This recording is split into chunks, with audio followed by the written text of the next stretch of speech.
Hey, I'm about to do a podcast. I'll call Oh yeah. This is the intro now. I'm saving this. All right. Are we recording? We should start. We should start with. Oh shit! Hey, yo, I'm about to do this podcast.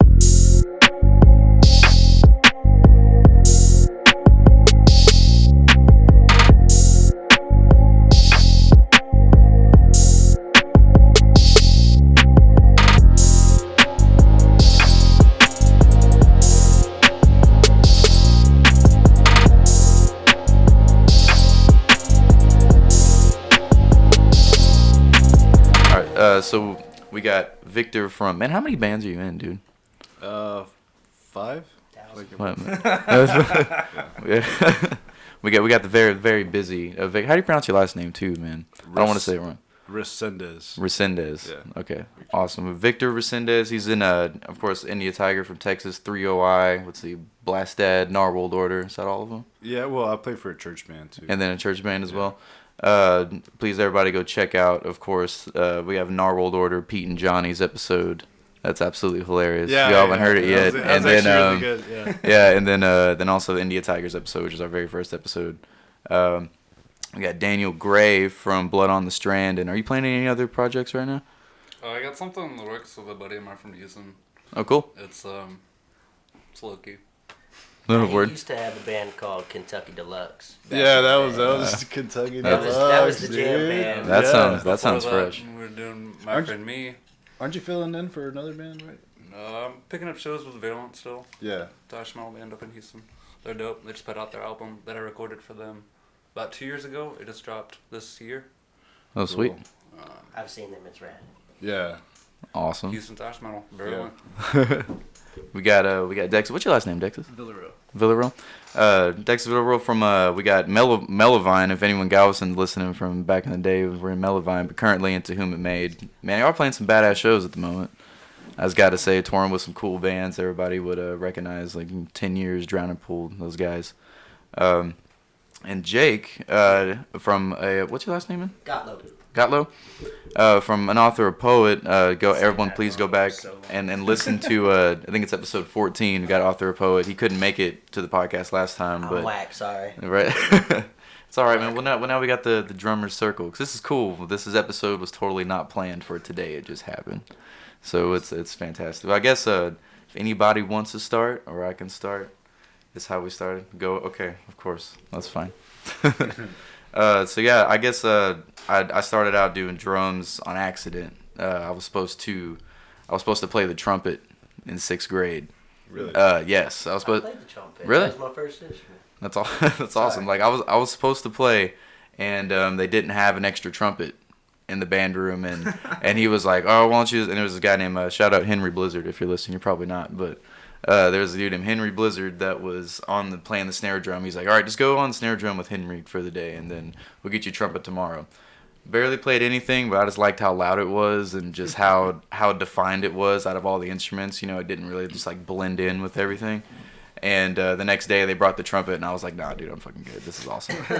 It took me forever to like figure out how to roll and things like that. And I was a big metal fan just because of my dad, but I wasn't really playing, I was a big hip-hop fan too, but I really wasn't playing any drum set. I didn't understand how that worked. I was a pretty uncoordinated kid. But then, the high school jazz band came along, and I kind of got pushed in. Like, I played drums for the musical. We did Oklahoma one year, and that kind of introduced me to playing on drum set more, and then I got into jazz band to replace one of the drummers that left because he got sick. And then just from there, I started to actually figure it out and listen and play by ear. But I could already read music just from doing concert bands, so that helped out a lot. And then advanced drumline and everything else. So that's what really got me into it. And now, the style I mainly play, is hard rock, metal kind of.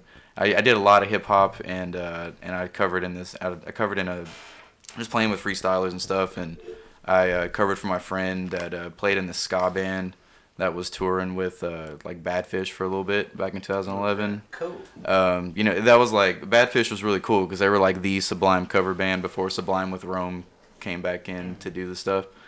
And because it was a buddy of mine, he got a staph infection in his throat, so he couldn't play. Damn. Still questionable how that shit happened. Yeah, right. Fuck, dude. that happen? I still don't know how the hell this happened. But This raises more questions. yeah, exactly. I'm like, Whoa. what are you like eating? What are you doing, man? Bad fish, dude. They're bad fish. Oh, shit.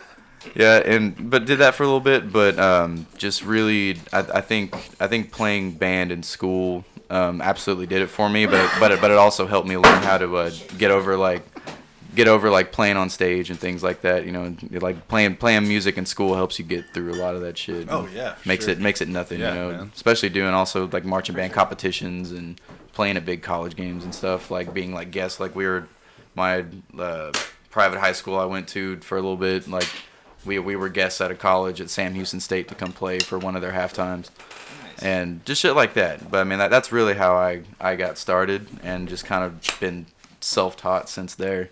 Nice. Just listening to shit and figuring it out. So, anybody else? Who's next? Goes that way, okay? Counterclockwise. I wasn't ready. Oh man. Okay.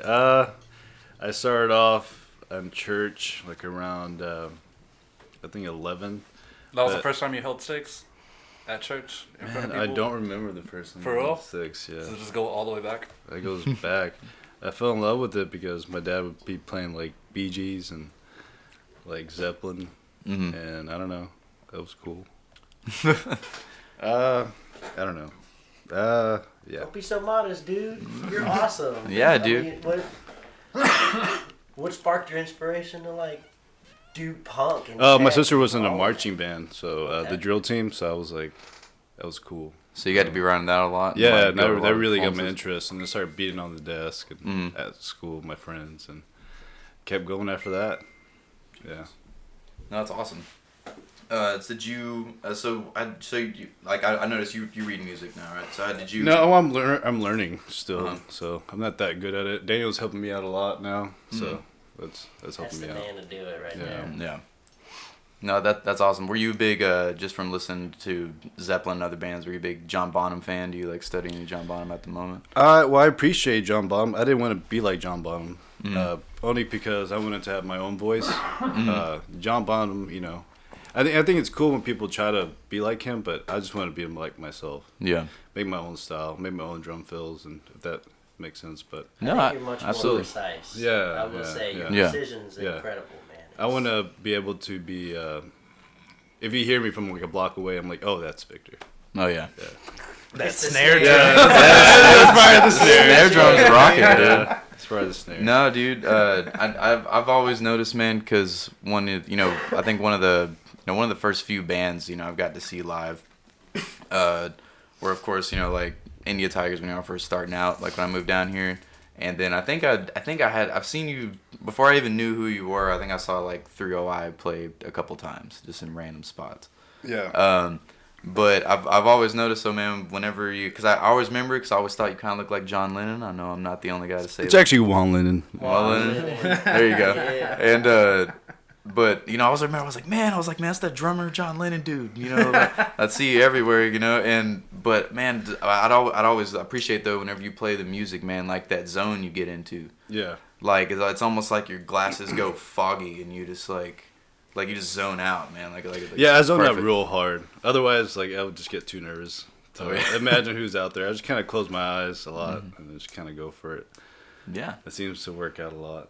Absolutely. Well, especially if you got your kit down. I mean, like playing with the eyes closed helps a lot. But if I mess around and like smoke a little bit before I play or something dumb, like I'll end up. I don't know if y'all ever get in a position where I was playing sometimes. I'll start thinking about some shit that is like not relevant at all to like what you're doing.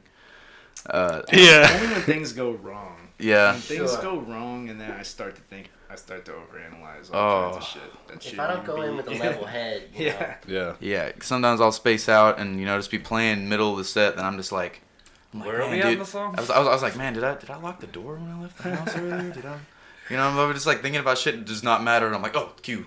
Just zone out. But like that's always been my problem is like I'll start overthinking sometimes. So that's why I noticed how you would just zone out, just like zone into it, and just get Yeah. into It becomes like, I don't know. You turn into an animal. it. Yeah. So I can go for it. Fuck yeah. What about you, Dan? History of my drumming. Yeah. I mean, my dad played drums, and he was, drumsticks in my hand as a kid, and I was beating on pots and pans, and then he got me a little baby kit, but I totally, gave up on it for, 5 years until I was, 10. Mm-hmm. And then this other kid was like, well, I play drums. And then it wasn't until, I went over to his house again and played on his drums. Start messing with the kid. I was like, oh, drums, those are a thing. And Mm-hmm. started trying to get my dad to, "Ooh, can I play drums sometime?" And, Yeah. and then he eventually got himself a new kit, and then I got his old kit. So what made you want to get into? Because I saw you guys play for the first time at Library, Blood on the Strand, a while back, and because I know we talked about drums multiple times. When we ran into each other, and then we met through Blaine. So we'd talk to each other random times, and I never got to see you play. When I saw you play, I was like, oh man, this dude's playing fast as fuck. I did not see that coming. No, it's super cool. And so what got you into that style of music? I guess I could probably credit Ian Pace and Deep Purple. Mm-hmm. I think I'd It's a heard a badass lot of drummer, pocket drumming, like you say, Bonham, but Yeah. for me, Ian Pace was one of the first times I'd heard drummers with chops. Yeah. There's a lot of his songs where he's just, just around the kit. Mhm. For classic rock, to me, that was kind of Yeah. unheard of. And Mm-hmm. from there, I think I got into Slipknot and Meshuggah and Dream Theater. And Mm-hmm. just Some went from there. early Portnoy make you want to Yeah. go I fast. got that Liquid Drum Theater DVD, and I was like, I gotta learn this Oh, yeah. whole DVD. Dude, I used to obsess over Portnoy's drum set when I was a Yeah. kid. It's ridiculous. Which one? It's exactly all of them. Four of them in Just one. yeah, just whatever he's got. Cause I remember whenever I was just getting interested in playing drum set, and my dad. Oh, also I got a water cooler right here and some cups. If y'all need some water as well, that's the water Beer's machine's water. cold. The beer is. The beer is water. And I got into, but he was just like, oh, because my dad was a real big Rush fan, and he was just like, man, have you seen Neil Peart's drum set? Oh, there we go. And I was like, what? And he showed me the drum solo where he just sits in his chair and the drum set circles around him, and he's just playing on it while it's going around. Yep. And I was just like, what? What? And I asked him, I was like, man, and I was showing my drum, my percussion teacher. I was like, hey, what would it take to play a drum set like this? And he was just like. He's like, you really think all that's necessary? And I was like, I don't know.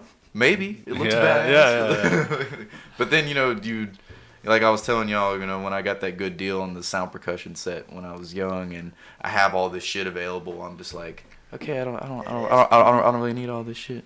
Yeah. Cause but also, I wasn't doing the kind of playing or solo practicing that could be that experimental and have all those things. So. Sure, makes sense. So what was So I noticed you, man. I have to ask you though. Do you use triggers at all, or you also? Yeah. I do lately. I got a set of triggers. Mhm. I feel like I lose all the clarity above 200 BPM.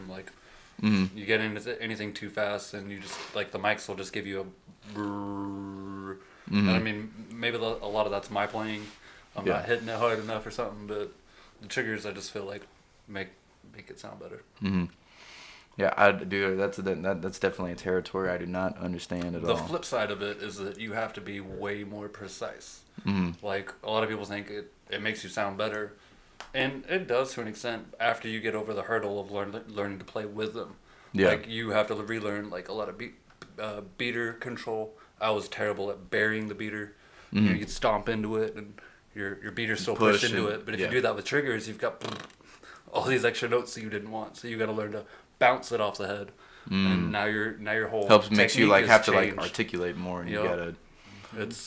And especially if you get into the double strokes, you got to be real Yeah. precise about it. He's one of the most educated drummers. Yeah, I Been think around. this. And I think that for the very few local drummers that I see that use triggers that can produce, Yeah. good drum tones and work with it, Daniel's definitely one. Yeah. Because I'm flattered. I think it's incredible from. Yeah, man. I mean, in the last decade that I've been here on this island and been around these guys. Uh-huh. I think we all know, amongst the three of us at least, if you got a question about something you don't really know, you can always ask Daniel. You call Dan. That's He's what. probably Yeah, gonna know yeah, the you answer. call it. Well, man, I think every random conversation we've had, I end up learning something out of it. We'll just like that's a point right come there. come by the like today. We're just talking about stuff like I think you're most knowledgeable about gear. Like we talked about trying to. yeah. We Learn just about bounced to like piece of gear, and it's like stuff I don't even think about. So Yeah.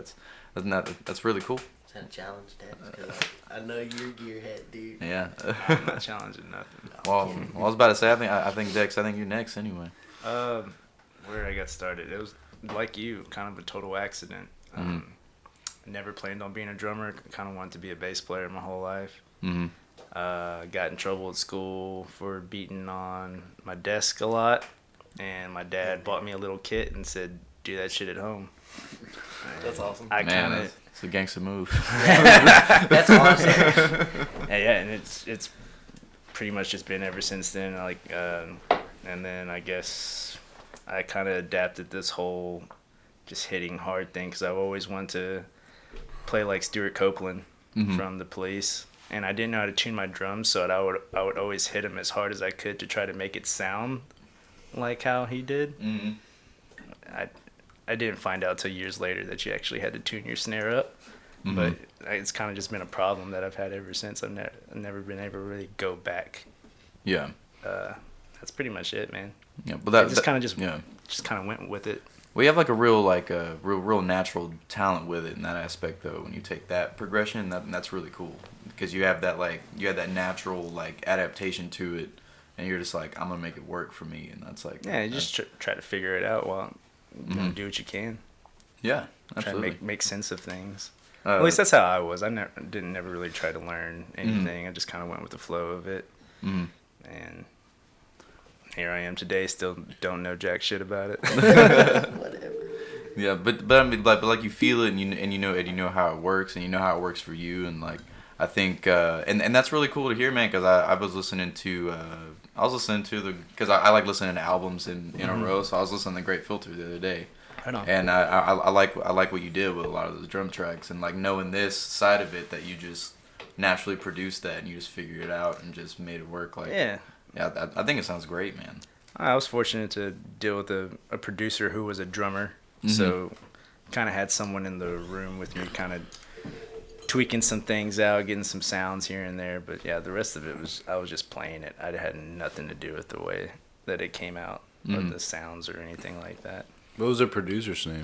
His name's Craig? Dean DeChoso from LA, and yeah, he's a fucking awesome drummer, dude. He plays with all kinds of people back up there, and yeah, he would listen to a song, be like, I think we should probably do this. Had a few different kits to go with, and I was gonna say the diversity that he put you through yeah, is one of the coolest. there's drum definitely trial. there's This definitely dude- 3 kits on that whole album. But he got to, I think, from an observation from some of the footage that y'all put out in recording and the videos.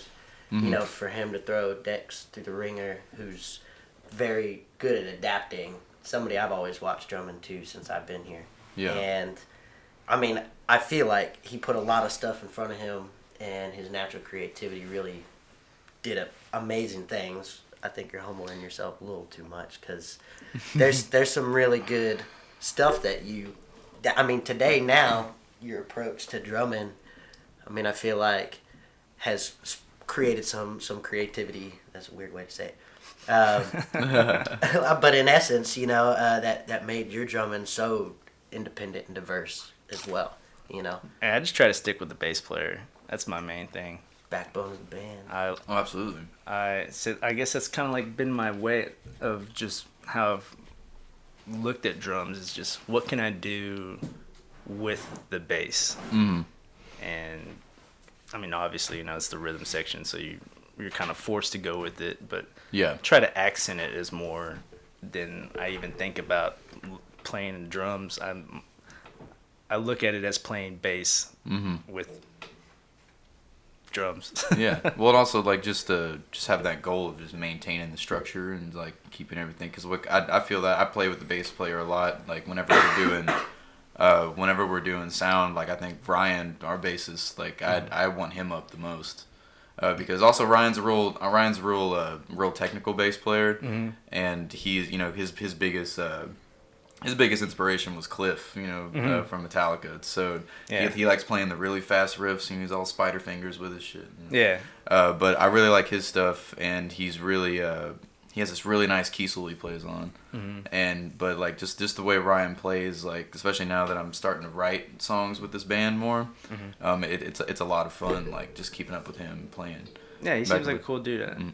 I've checked out some of your videos. Thank you. It all seems very technically inclined. Oh yeah, we're trying to do a lot more. They were, before we all linked up, because I went to that same private high school. I was playing we were all in marching band together at the same time, and they started this band a while back, and then just they had like a small crisis, and then ended up. But it's been cool, us having the same band teacher and doing the same things. We all came from a similar route, and because Ryan used to play snare drum before he started playing bass guitar, and Trey used to play saxophone and whatever before he started playing guitar. But then we were doing drum stuff and jazz band, and but it's really cool to I really like that you're from a similar background playing in school. Did you so Jonathan, he was in Mellow, were y'all Mellowvine together? Yeah, we were Mellowvine, yeah. Because I got some was it like Brooke and Christina, this couple like I used to work with at Mario's. I guess they went to high school with you, but whenever I was just like, yeah, there's so many people at like Ball High or wherever I went, that so many people, but whenever I would talk about like, oh, we're going to see Tomb of May tonight or whatever, and they're like, oh, Dexas, they'd be like, Mellowvine, and they're all like, stoked, There's some people that are just stuck on that. There's like, no, I'm never going to support this band. I like this other band. Right? Yeah, because I'll see, just random Mellowvine stickers everywhere, and, because the first time I ever like saw it was I gave one of my stickers to Penny at O'Malley's, and she slapped it right above y'all's Mellowvine sticker right there on the cooler, and I was like, oh, so where have I heard this before? Talked about it. So y'all, eventually made the jump to make To Whom It May, like shortly after. Just had some singer issues, and then we turned into more singer issues, and then we just decided to take it upon ourselves. Yeah, and also, man, that the video came out badass for the I Don't Want to Be Me. Oh yeah. Cover. That was fun. Awesome. Yeah, awesome. Everybody go check out that music video To Whom It May. Super I Don't Want to Be Me. And on Spotify, iTunes too. Yeah. It's not up there yet. We didn't take the proper precautions to actually release it or monetize it because it's someone else's song. Copyright. Yeah. Yeah, we did that with The Creep, with Radiohead's The Creep. Or Creep, not The Creep. Thinking of like TLC and shit. Creep. Yeah. Yeah, we didn't take the right moves that you should take to be able to release that on other platforms. We're thinking about it. We probably will eventually. And also R.I.P. to the front man. Yes, Peter Steele. Yeah, Peter Steele. I watched because it's funny. I'd never heard that song until y'all's cover of it. I'd never heard the original. And so I was sitting here watching it on my computer, and the original popped up, and I was like, oh, shit. Yeah. I was like, cool, watched it, and it's got the dude from Balls of Fury, the ping pong movie. Yeah. And it was so funny. Like, I was like, oh, this Trying is rad. on different costumes. Yeah, man, but honestly, since my first impression was y'all's, I do like y'all's. Like, I think y'all's. Thanks, man. Like, I like the way y'all slaps, Yeah, we tried, we didn't want to steal from it too much. Like, we kept everything relatively the same. We just felt, and I almost hate to say this, but John's voice is probably a little bit more relatable, especially nowadays. Yeah. Than what Peter Steele may have been. Yeah. Peter or at Steele least sounds what like, it would be now. Dude, he sounds like an epic Viking. Yeah, and some people don't appreciate it. Like, even myself, when I first heard it, I thought it was kind of strange. Yeah. And then it grew on me. But I just feel like, you almost have to have that first listen appeal nowadays, or no one gives you the time of day. There's too much shit happening. Well, especially social media and everything. Everybody's attention spans Yeah, exactly. really That's short. what I'm saying. And the fact that we're just, there's so much in front of our face now that if you don't grab someone's attention in the first few seconds, they're going to forget about it. Like, man, if I had $1 for every time an ad starts out with, hey. Yeah.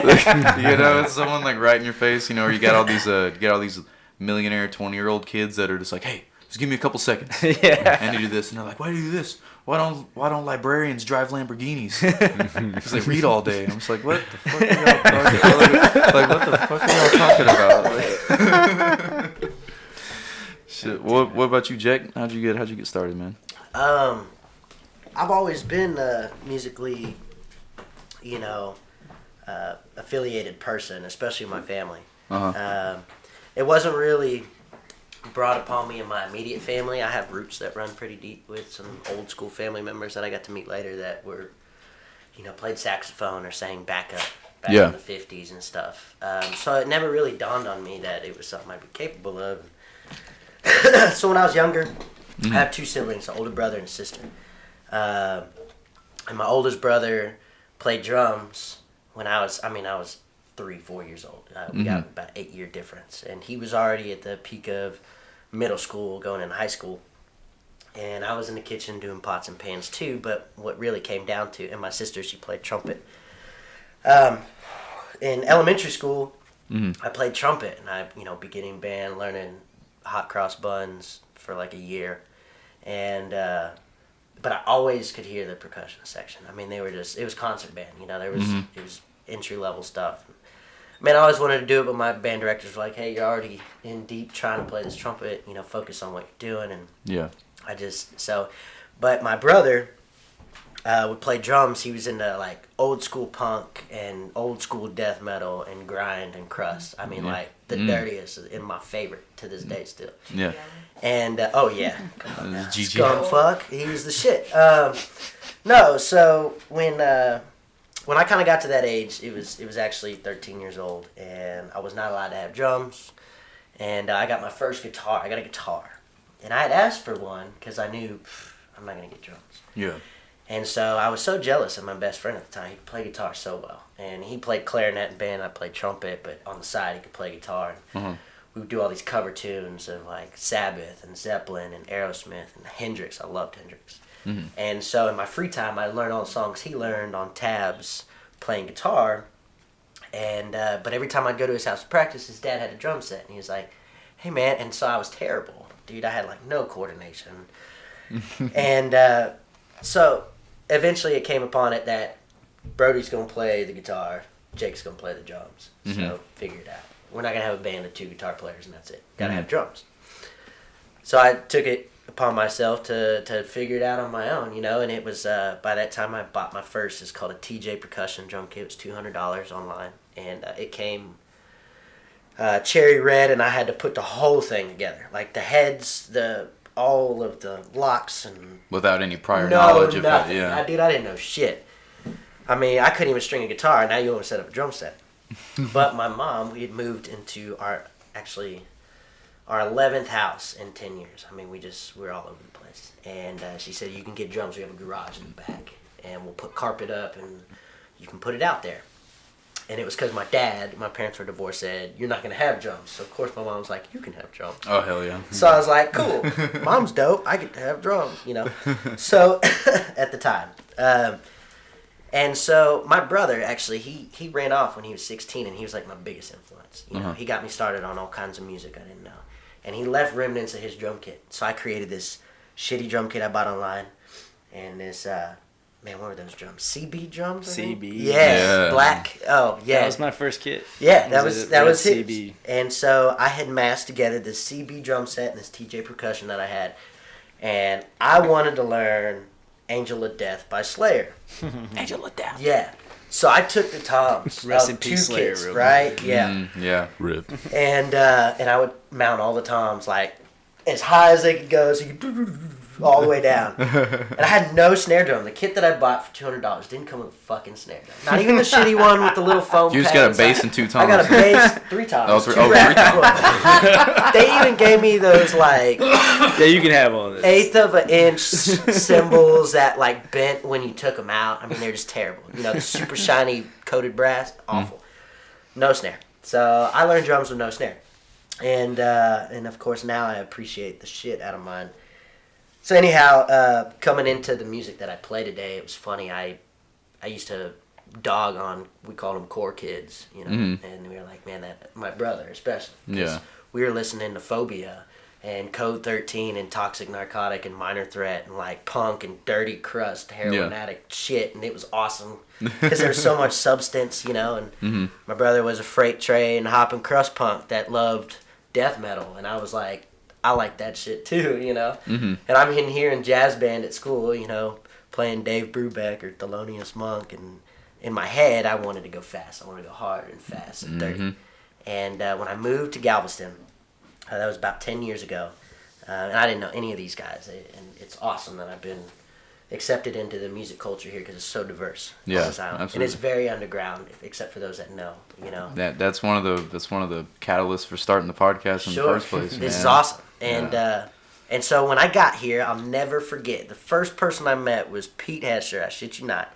Where? So I'm gonna tell you. Yeah, that's what I want to know. Okay, so check this shit out. I'm not gonna kid you because this is the whole reason I started up a band in Galveston in high school to where I'm at today.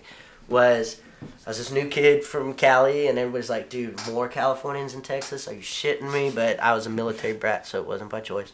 And I came here on my own at the time to start over when I was 15. I had a lot going on, and so I had no drums when I got here. I had nothing except a guitar from my grandfather, 13th birthday when he passed. And Pete Hesher, before I knew him, I was sitting outside of the Mini Mart on 45th, the blue across catty corner from the Chevron. Yeah, What was yeah, that? It was just called Mini Mart or M something. I don't remember. Yeah. And I was sitting there after my second week of school at Ball High. Go Tours. Yes, go tours Yeah. one more time, please. Yeah. Go Tours. And so I was sitting on the corner with a sign, panhandling like I was in California to get cigarettes because I didn't know anybody, and I was a stupid little street punk wannabe kid. And I shaved my head, and I had a V-neck shirt and cargo shorts, looking like I rolled out of Walmart. And this dude in this leather jacket, this skinny motherfucker with glasses and this wannabe kind of beard, and just all these studs and patches and pins on his jacket. And I was like, dude, I got one just like that. I had one with big old subhumans on the side I robbed from my brother. And he was like, hey, man, if you're not doing anything, you like music? And I was like, yeah, I love actually punk rock. I dig your jacket. He's like, cool. And I still have it to this day. It's a cardboard sleeve Our World Order CD with 3 tracks on it that he hand stamped the I remember logos. that. Yeah, dude. with That GWO, was bro. So long I ago. still got it, and it was like, what was the song? I fucking hate punk. I hate punk. War on tourism. War on tourism. Yeah. So And I don't remember the other one. that was literally the CD I got at 15, bro, when I walked in here to this island. And he handed it to me in a sticker. And he said, well, we're playing at Bobby's House of Spirits. Come down and chill. And I was like, what? And that was the first time underage I met all of these dudes. I mean, everybody here. And from that point on, the guys that I went to high school with started a couple different members and bands. Yeah. And ended up playing in a prog metalcore band today.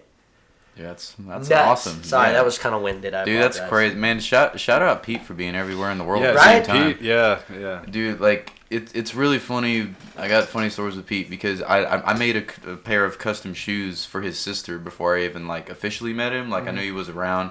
Like the first time I ever like saw him was like he DJ'd some New Year thing at the Pro, and like for like 2016 going into 2017, and. But then, I knew he was around, and, like, I knew who he was. I knew he had senpais and everything.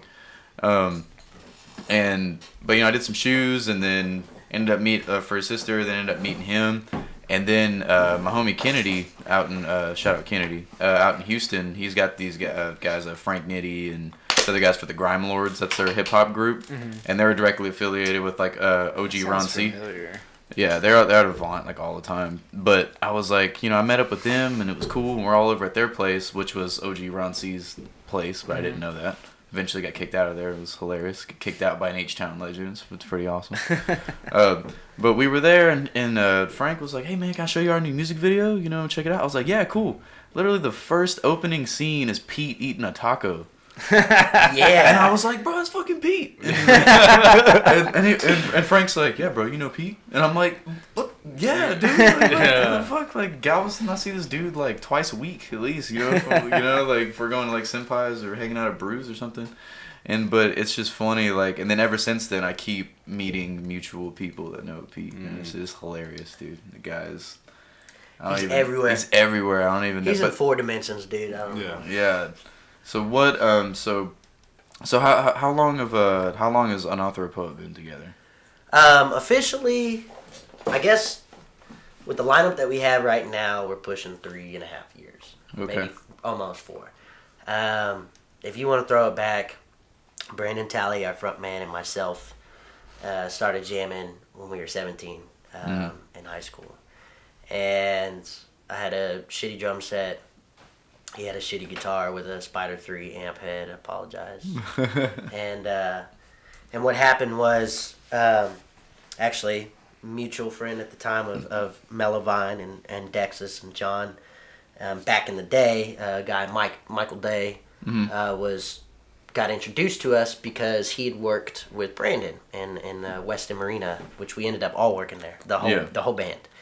All at once, and we would take off a day for a show, and it was like that place was a ghost town because 5 guys from the crew were gone playing a show, and we're like, oh, we all needed off, but we all worked different departments. Everybody, one was a chef, bartender, waiter, bar back, and so it worked out. Yeah, so I mean, it was like one person from each department. We made it work, and we sacrificed for it. But officially, with what we have since the time that we dropped our first album, it's been about 3.5, pushing 4 years. Sweet. And when we started that, we actually lost Michael Day a week before we drove all the way to Lancaster, Pennsylvania to go record. No, man. And when we got there, our buddy Bryce, who is our current bass player, he was mutual friends with Michael Romero, our singer and guitarist. He said, hey man, while we're out recording, Bryce is going to fly out from California straight here to Pennsylvania and going to start this 30-day tour with us, learning the entire album in our discography as soon as he gets here. He's got 48 hours to learn, 15 tracks, and then 4 demos, and we're going to go on the road for 30 days and tour with this dude that's never even played with us. And that's tight. You know That's what? rad. I give big. I'm down with I that. talk the most shit to this dude because I bet you did. Oh yeah, because he's incredible, man. Yeah, I mean, he's great, For somebody dude. to just say, drop your job, drop what you're doing. I'm coming. Let's go. I'm gonna learn go. this. I'm gonna Send learn this it. shit. And then And go on to tour this real day, quick. He's the hardest working band member we have. You know, he sits at Yeah. Maddox Studios. Shout out to Nicky Danger up in Bay Cliff. And he works for him almost any chance he can get, whether it's on our music, and whether it's rappers or country. So when an author poet officially became and manifested into what it is now, we're working on a sophomore album right now. We've toured the U.S. multiple times now in just those last 3.5 years with Bryce as our bass player, who's done nothing but shine. And we had a baby in the band just get born 4 months ago. We have a marriage a week from this Friday, on Friday the 13th. It's like a big family, man. Yeah, I mean, Wow. we're tight-knit, and not only that, everybody, we all earned our place in each other's eyes doing what we did because we all worked so hard together as a camaraderie, and it was so difficult to kind of split up and grow up and do all these things, but maintain this family, that we have. And to be like, I spend however many months or even weeks out of the year with these guys traveling with our lives in each other's hands with the same goal in mind and the same drive and aspirations is pretty great because, you get caught in your life. Oh, yeah. And things always come up. Yeah, shit gets in the way all the time. You get in a room together with like-minded individuals that are just they're the most talented guys I've ever been around. Not excluding y'all, of course, but with our band, it's such an interesting and very rare feeling to have. You know, that type of bond. And so I think we're on the up and up, man. It's going good. It feels good. Everything's new. Mm-hmm. Music's changing. It's all been done before. It's all about how you take your approach what you're gonna bring to it, and keep people wanting more and keep them guessing because it's easy to write. I made a joke. One of our top songs, believe it or not, right now that got pushed on a couple playlists on Spotify was a song I made a joke about when I wrote it, and I said, "Dude, I bet I could write a hardcore song in 30 minutes." And then I did it as a joke on Logic, wrote the guitar and MIDI drums, and when we went in the studio, we worked with Ricky Armelino, who's in Ice Nine Kills, and Adam Gray, who was former Texas in July's drummer, who is Matt Griner's drum tech for August Burns Red. was like, dude, that song's the hit right there. And I'm like, really? That's the song I made fun of. It seems to be the ones that take the less thought. Yeah. Yeah. Dude, that's what Sir Mix-a-Lot did with "Baby Got Back," dude. Like that song was entirely a joke. I like butts. Yeah, like But I think everybody can agree on Yeah. that. That's a And I cannot lie. like it's big butts. like it's hilarious, man. Like just how this stuff. Well, and that also goes back into having that natural creativity though. We're talking about where you're just like. You know, because from out here, it's like a joke. It's like, man, watch, I'm just going to do this because you're not going into it with any expectation or any... None of that. Like, you're not going into it with nothing. Actually, it's a joke, so you don't even care if it gets made fun of. You're just going for it. But then whenever that connects and people are just like, man, how long did it take you to do this? And you're like, bro, I just pulled that song out of my ass. I don't know what y'all are talking about. Yeah, All right, yeah. cool. I think a big reality behind it, too, and it sucks to say it, but you go in with this big-headed mentality of, Yeah. like, I can do this. Look how easy it is. Yeah. But then you put it out with your own flavor, Yeah. and then it comes back to you, and people really appreciated it. But it also shows that your capabilities as a musician, you know, really reflected on there. You know, you're not going in with this thought of intricacy and emotion and feeling. You're being a dickhead basically and saying, "Bro, I could do that." Click, record it, and then everybody's like, "What?" You know what I mean? And it's a really good double-edged sword, you know, to be like, you know what?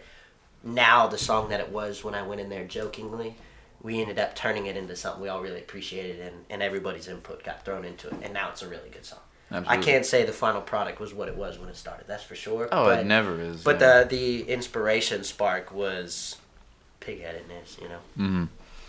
But you know, like as long as you start a path though, and just keep building on it. I mean, that's all it is. And that's all something I like to talk about on the podcast a lot is really about just you do a lot more if you just get started and just no matter what it looks like or how much it sucks, you know, just keep building on it and just keep working through it. Because I mean, more like I have a lot of musician friends that are great or just artist friends in general that are just fantastic, but they just can't get past that like, oh, but it sucks right now. Like I can't do anything about it.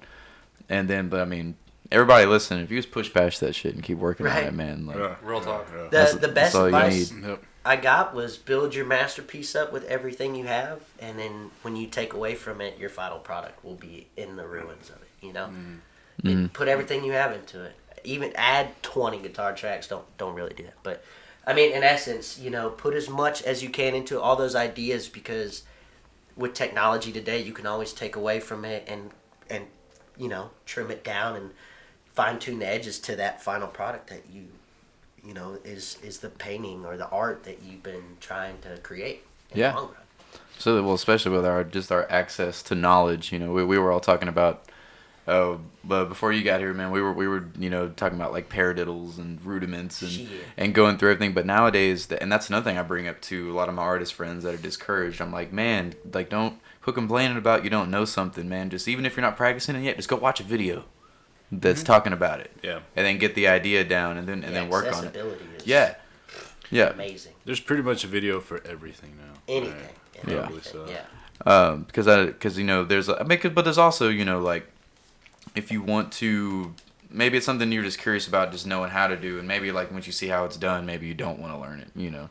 But it's just the ones that get to me that like just stop and just kind of when I know they got everyone has great potential, by the way, but you know whenever they have great potential they just stop because they get that roadblock. But nowadays, man, there's so much content out there, dude. Like sometimes I'll start the day just like doing like hand warm ups or before I even play in the back, you know, before I practice songs, you know, I'll watch like something and just get in, or even if I'm not practicing it, just physically just watching and getting the mind state of it. I mean, you can learn anything nowadays. You can pick any skill path you want, you know. So I did want to ask y'all if y'all can remember what is the if you have a number one, like whether it's a number one drummer or number one like craziest shit you've seen done on a drum set that inspired the hell out of you, and anybody can go.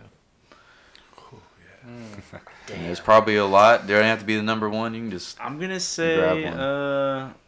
for me it was Stuart Copeland that got me into drums Mhm. from the Police. But as far as crazy shit, I'm gonna have to say Eric. What's his last name? Imprada. Oh, and Prada. The dude from Fever. Talking about him the 222, other day, yeah. We did a few dates with him, and just to watch that dude just practice, and Machine. he's so fucking weird, man. And his approach on drums are weird as well. But to see the things that he does with like pedals and mics and stuff to His his perspective drums. is Y'all just. talking about the dude who did like a backflip from one That kid was to the yeah. other? Night That's the same versus dude. Fever That's the 333. same dude. Yeah. Is that the Yeah. drum off guy? He in the- won. yeah. Yes, He he did it. won Oh, I didn't see a that. Guitar Center drum off back in the day. Yeah, he's just. That's probably one of the weirdest, craziest things that I've seen, as far as using microphones to alter the sound of your drums, and then, not necessarily playing. Yeah, but he manipulates them. Yeah, he manipulates them. Yes, for in sure. his own way. and But in you an also artistic you're way. playing. It forces you to play differently because they're Yeah. being so manipulated. It's not just like a normal beat of some sorts. You're doing it to create some other sound. Now, for me, he's definitely doing some, at least that I know of. Oh yeah. Doing the weirdest shit out there right now. Yeah, dude, he's one of the only drummers I've seen sound like he's doing fills with a double pedal, and he's doing it with one foot. Dude, yeah, it's And retarded. And I'm like, what the actual hell? Like, like he's just, but also just how, but like, what's also impressive is how precise he still is with how hard they're going on stage. Yeah. Like he's, in the middle of stuff, he's doing like from sitting down, doing full jumps and. Yeah, dude, he's conditioned. He's very like, disciplined. Yeah. If you watch his ADD drumming, attention deficit drumming videos, it's very incredible because he'll get 3 minutes into a phrase that he's been practicing note for note, and miss one and just lose it. He's like, fuck. I mean everything, break shit, run around, snap sticks, and then go back, take a deep breath, and start from the top. I think one of the biggest disciplines for me was just start over. Yeah. Now, live, no. As a person who performed in jazz band and with actually personal quintets and then marching band, which was just very short amount of time. I wasn't very good at it, but was always know how to recover. Don't stop. Mm-hmm. For You anybody can't stop. else. Don't stop. The best conditioned drummers you watch are the ones that have the best adaptation skills. You break a stick, you hit a mic, something falls. I'm notorious for having my china fall off stage. I think anybody, all three of them. almost fell off. It moves. Last It night. moves, Yeah, yeah. all Almost. 3 of these dudes literally helped I've me helped- get around. I think I've helped you a couple times. Oh yeah, literally. In the last 10 years that I've gone through about 20 chinas, and it's only because these dudes might have missed a show that didn't help keep me from falling off the fucking stage. So I have a 50-pound sandbag now I put on it. Nice. It sucks ass in my hardware bag because it really is 50 pounds. Every time you pick it up, it's like. Have you Jesus. considered getting a rack? I would, but I'm getting there. You've been telling me that. I was about to say I'm using freestanding fucking simple stands too, and like we were talking about it when we played at Satellite Bar in October, and Jesus, that saltine square of a stage, bro. dude, well check this out. They have the small square stage, but Allegion's gear was on stage, and this like kind of 80s metal band Paladin, their shit was on stage too. So we had to squeeze our shit in the front of the stage, and we were like in a single file line across the front of the stage. Whoa. Jesus. Yeah, you were telling me about Yeah, that. and then but I was all snuggled in there, so I had to like I kept smacking my back on the Allegiant drum on his rack, like because that's as close as I could get because I have the free standing shit. So You gotta make sure it fits amongst all the stuff, man. That makes us good at Tetris. yep, Bears in the fridge. absolutely. Yeah, dude. I got another 12 pack right there. If you wanna bust it, I'm gonna bust it mine. Right. Beer? Anybody beer? Yeah. Yeah, a beer me. Oh yeah. Yeah, What was your question again? For start? Inspiration or What? as a Oh yeah. Basically, kind of like just like the craziest shit you've seen that maybe like made you rethink like how to do something, or like just gave you like just some kind of overwhelming inspiration. You just like see it and you're just like fuck. Like Okay. Well, I guess I got two sides, like Dex said, because his was Stuart Copeland, who I'm very fond of. That's the most traditional grip, hardest hitting dude I've ever seen. Mm-hmm. My biggest influence, though, in my early years upbringing, that just got me inspired, to want to hit hard really, but still be good at what you did. Yeah. Was actually Bill Ward from Sabbath, and I saw these old, 35 millimeter, 8 millimeter. I don't know what's going on back in the 60s, 70s, but videos of them in Germany, and it was pre-Sabbath album era. This was still dudes jamming in front of 25, 30 people, and nobody knew who they were, and the words were different in the songs. And they go to this shot of Bill Ward, and he's got this traditional jazz kit, one ride cymbal, hi-hats, rack tom, floor tom, kick and snare. And this dude is just smashing. I mean, Yeah. no wing nuts on top, which I don't do anymore. I Yeah. learned that's how I play, except on my China, because these Yeah. guys can vouch for me. I lose it all the time. It breaks, whatever. But his ride was just, 4 or 5 inches down on the stand of just every time he hit it, it was wobbling like 6-foot swells in the ocean, and this dude just didn't give a shit. Long hair, don't care, smashing the fuck out of his drums. And when I saw it, I was like, man, I want to play like that guy. But I could hear every note, even though he hit hard. Dynamically, he was a very talented individual. He was very jazz based, but he wanted to kind of bridge that gap of we're not here to do blues, rock and roll. We're here to be Black Sabbath. We want our message across. We want to be dark. All the elements, and smoke tons of weed. And at the time, I was like, hell yeah, I want brother. to be that dude. Speaking of weed, Yeah. legalize it. Shout out to 420, please. Yeah. Everybody go vote. I don't even know if you can do that, but just do it. Yeah, somehow, whatever helps, helps. Get it together, Texas, please. I would Yeah. like to thank weed for being my main inspiration. That's the craziest shit I've heard. I guess, Wherever you at, bro? I guess though, as an inspiring drummer, it was Bill Ward. Yup. Oh, you got it? Put your thumb over the top of the cap. Yeah. What? Yeah, she almost got it. Here, I I've never heard that usually. either. Give her a little. No. Oh, well, I want to. You move up this hand or? Move it all the way up. I cup. I cup. You I cup with it. one You hand, cup it, like, yeah, around, cup it. Cup the top and then put it in there. keep Yeah, there force you on go. the And back then leverage, end, yeah. and There then you go. leverage. There you go. If it's any consolation, I've been trying for We 10 here? years. Do it and again. I've Do got, the other side 5. now. You're gonna hit me right in the eye. You wanna get it? You gotta determine. put the lighter straight in and then give it a. And pride. For those that don't Yeah, but know, you the didn't wonderful Stephanie is opening a. Hell yeah! Heyo. And Steph has opened her first bottle of lighter. Is that the first time? That was incredible. I'm very proud of you. dude. That was awesome. There's a plop and everything. As far as crazy shit goes, two things I can remember sticking out to me. Yeah. One was Derek Roddy doing a blast beat. Oh, that guy's a machine. Oh, dude. It was just like the first time I heard a blast beat, I was like, that's What all I wanna band do. do you Yeah, play who with? is that? Derek Roddy. I saw him first with Hate Eternal, Yeah, and then he had. Um, Was it Nile? and he's done. I think he recorded with Nile. I think he did a stint with. Yeah, he was the one that came out with that video that was super famous because it was like the best But recorded. I actually, now that I say this, I don't know. I know Callias and Pete Hamura. Callias. That might have been Pete, what it Pete, is. Pete Hamura, and I think Pete also. But anyway, Clean as blast Derek Roddy beats. doing a blast beat, and then also not that he originated it, but Marco Petrozzella doing the Gravity Blast was also pretty revelatory for me. Like I'd heard For a lot about of Buddy people. Rich doing a one-handed roll.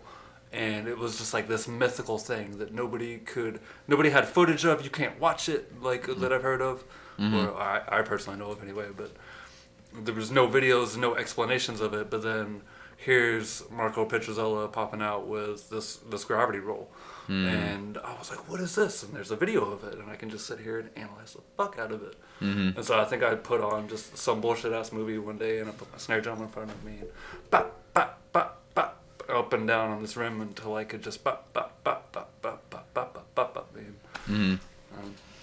That for me is still one of the craziest techniques that I've seen. Well, man, shout out to Buddy Rich. That's the OG right That's there. the, man. He blast? the dude. He did the one-handed drum roll. Oh. I feel like he's credited with being one of the first to ever. Not only that, Well, the they don't know rock what the he- shit out of a splash cymbal, bro. Oh, dude. Front and center. So can Chris Adler or whatever. Oh. Oh yeah. Dude, him and bells. The bells on the splash. I just love the fact that he plays verses on a splash. Yeah, He's dude. rocking a fucking splash. Yeah, dude. It was always that stack. I wonder how many splashes he goes through, man. Those things will crack quick if you're just Hey. pounding on him like that. Real quick, Real talk. not a name brand dedicated person, but I've had my 8-inch Sabian AAX splash cymbal. I've broken every cymbal I have 10 times in a year and rebought new ones. And the only cymbal that still stands to this day in the last almost 10 years, I kid you not, is my 8-inch splash cymbal. And it's not because it's not utilized, because I use the shit out of that cymbal every show. Uh-huh. But every other cymbal, 23-inch rise, 18-inch China's, that has me in debt. But that little 8-inch splash, man, I think because of how small it is, I don't know.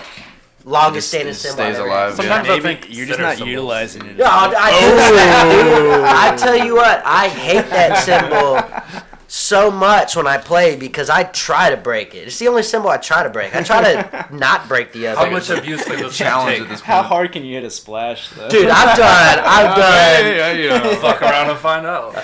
shit. We'll make a video for that in the future. I'm just gonna tell you right now. That'd be a hilarious YouTube video. Just like Hey. 5 drummers. How hard can you hit a splash? December 6th at Come and Take It Productions with To Whom It May. I'm replacing my China with my cymbal. splash. You know, you should do every symbol a splash. I'm gonna do it for at least the first 2 songs because there's lots of China. Dex can be my witness. We get a video of it. yeah. I'm gonna see if that motherfucker breaks. The President of the United States, that band. Have you ever heard them? They play like Peaches. Oh, Peaches, yeah. Yeah. Millions of Just hi-hats peaches. and a splash. Yeah, the Peaches lump. Yeah. Wait, That's all. That's his whole kit is a hi-hat, snare, Wait, that's kick, not the- and splash. no shit. Sucking yeah. on my I thought you were- titties Listen like to the that. whole album. No, There's no, no I know crash. that Two is splashes. There's no, crash, no, there's that is ride, Peaches. all splash. So you know that's a dude. She's lump. What? Well, I mean, like it's a woman, but yeah. So Peaches that did the song from Jackass. Sucking on my Sucking on titties my- like you wanted. Yeah. no, that's a different song. That's a Yeah, guy. Peaches. That's what I thought you were from talking the about. President of the No. United States. Yeah, President Of America, Moving yeah. to the country. Oh, we gonna eat a lot of peaches. See, your peaches and my peaches. Okay. It just shows where I'm from. Yeah. Yeah. Yeah, they also did that song Lump. The She's She's Lump. Lump. She's lump. Yeah, There's dude, my that whole dad. album. That whole album's great, man. Yeah. Oh, it's Catchy, with the too. 3 frogs on the front. It has the Yes, little yes, frogs yes, on the front. yes. I love my mom used to tell me all the time, like my What? dad used to call me a lump and sing that song whenever like I was a kid. So like, cause I would always fall asleep. Like my mom and my dad both said, man, I'd only pass out as a baby with MTV like music videos on. They tried to put on all kinds of stuff, but like just that would happen. And like one of my favorite songs when I was a kid, and my dad would sing to me was the Lump song. And I would I'd freak out, you know, when I was a kid because I love that song. That's a really underrated. I mean, it's obviously That's like not their only underrated. album, isn't it? I think they have 2, if I'm not wrong. I believe there's 2, but that album for sure I've listened to fucking a lot. They had those 2 hits, man. I want to know Victor's Ooh. crazy. Oh, mine? inspiration. Yeah, I've been waiting because All right, here we go. Oh my god. Here we go. Number 1, I have like 3. Is that okay? Yeah, dude. Yeah. As many as you want, man. All right. Number 1, his name is Morgan Agren. He's a Swedish drummer. Mhm. He did this collaboration with the guitar player from Meshuggah. I've seen those. Tight. It's on YouTube, and it Yeah. blew my mind. This guy, he has an open-minded way to playing, and he'll take you to school, man. He can just. is go he on. Is he He's Swedish. Swedish? Is Swedish. he's He's a got dude the that banana plays, kit. Yeah, Yeah. And he has like the African shit on his hi hat, the like little. So if I'm not mistaken, I'm not sure. there's the Sometimes. whole Mats Morgan show. Mats and Morgan, yeah. That's Yeah, okay. It's like, yeah, it's like yeah. a whole deal. They'll get yeah. all kinds of artists. It's like Blue Peter in the UK, Gotcha. but it's the Mats Morgan show. Yeah. in Sweden. Okay. Virtuosos at their instruments. Real Yeah, talk. really. But crazy. it's like they jam with everybody. Yeah, So they it's can- like they'll invite artists and then They actually play with them. Frank Zappa. and didn't rehearse, and Frank Zappa said they can come up and play without rehearsing. And Wow. we all know how furious, Frank Yeah. Zappa. Frank yeah. Zappa didn't give a shit, dude. Yeah. Everywhere he went, actually, Yeah. just didn't care. I He's thought he was very particular. Well, I mean, he's very, very particular and straight, but like if it's what he believed, and he was gonna fucking say it. Like, Yeah. you know, like He would throw a ride symbol at your head though if you were rushing or dragging though. Oh yeah. There's a lot Yeah. of stories of that. Another guy's name's Tony Rocha Jr. Oh yeah, the Destroyer. Yeah. Whoo! Fastest chops in the West Yeah, Coast. that video of him at 12, I think it's like a NAMM convention or something. Yeah, he won the drummers Guitar Center's drum off at the age of 12. Is that Yeah. what? Yeah. Jesus. Yeah. He was doing some shit at NAMM last year that I pretty much just had to walk away from because I was Yeah. gonna cry. Yeah, I was. I believe it. Yeah. 64th notes individual, single stroke roll. Yeah. I mean, if he wanted to blast in a metal band, he'd be the fastest blast ever. Yeah. Man, what a hell of a title. It's just Well, like he actually did. He did a metal album. He You did should- do. yeah. He did do Did he? some heavy Yeah, music. So yes. Eric Moore did his metal out Was with Suicidal? Lilic, Oh, okay. and And Eric Tram. Moore. Tram too. Oh, dude. Yeah, I mean, Tram. Eric Moore was like the funkiest chop drummer ever. Still Yeah. to this day, he's with the Aaron Spears kind of deal. But Yeah, Aaron Tony Spears is Royster, great. I haven't seen the metal deal, so I gotta see. I'll send you the video. because It's Eric's great. is. I mean, that's the funkiest drummer ever. He's like an American Idol type drummer, just arenas all the time. And I saw him do Lilic and go on tour with Plenty and Animals as leaders. Yeah. And he was like super groovy, and Yeah. I was like, I would expect nothing less, but I have to check that Yeah, out. yeah, So I yeah, didn't mean to yeah. interrupt, but I've seen videos of him working on blast beats, but I didn't actually see like the finished product or nothing. Yeah, well, he has a whole molar thing, molar Oh, yeah, technique, which is just that fulcrum shit. you use your shoulders, your elbow, and your wrist, and then you just it's unlimited, man. It's like a swivel thing. Yeah, I seen you do it a little bit. Yeah, and another one is Buddy Rich. Of course. I got the whole pillow practice routine from him. That was the last thing we talked Yeah. about. Yeah, Dude, Said screw pads. Yeah. Dude, yeah, well, man, Victor showed me that too. Like, when I remember when you came to the deli. Shout out Old Moon Deli in downtown shout out. Galveston. Oh yeah. Uh, Best Turkey sandwich Club. ever. Thanks, Mel. Turkey Club. Shout out the Turkey Club. Thanks Fantastic. for letting me build my own every time. Yes, Thanks, you can Boar's build Head. it as much as you want. Yeah, thanks, Boar's Yeah. Head. Everybody. No, but he came through and he was telling me about. We were talking about Buddy Rich because I was playing on Sundays. That's the station that was on today too. Well, I was playing the Soundgarden station by the time y'all got in here. But I usually on Sundays I listen to Buddy Rich because I'm there by myself, and it's just like what plays the most is that collaborative album that him and Gene Krupa had. Where it's just both of them just dueling drums and they just go back and forth, and they have a whole orchestra with them, but they're just both just ridiculous. You know, if you see old pictures from it, it's crazy when they're recording it because you got these two dudes with drum shields in front of them, and then you have all these Shit. other guys. Who are, Shout out Karen Carpenter. Have you Yeah. seen that chick Yeah, shred yeah. on some drums? Mm-mm. What did she died of bulimia, didn't she? Jeez. Yeah, I think so. She was the Carpenters. Sorry, they're whack. But Karen Carpenter was an incredible swing band drummer. That was the first female to do drum Do it solos big like that. and be like incredible. She'd go up and play trumpet, and then go and play shred a drum solo in the 50s. I mean, it was ridiculous. Actually, 60s.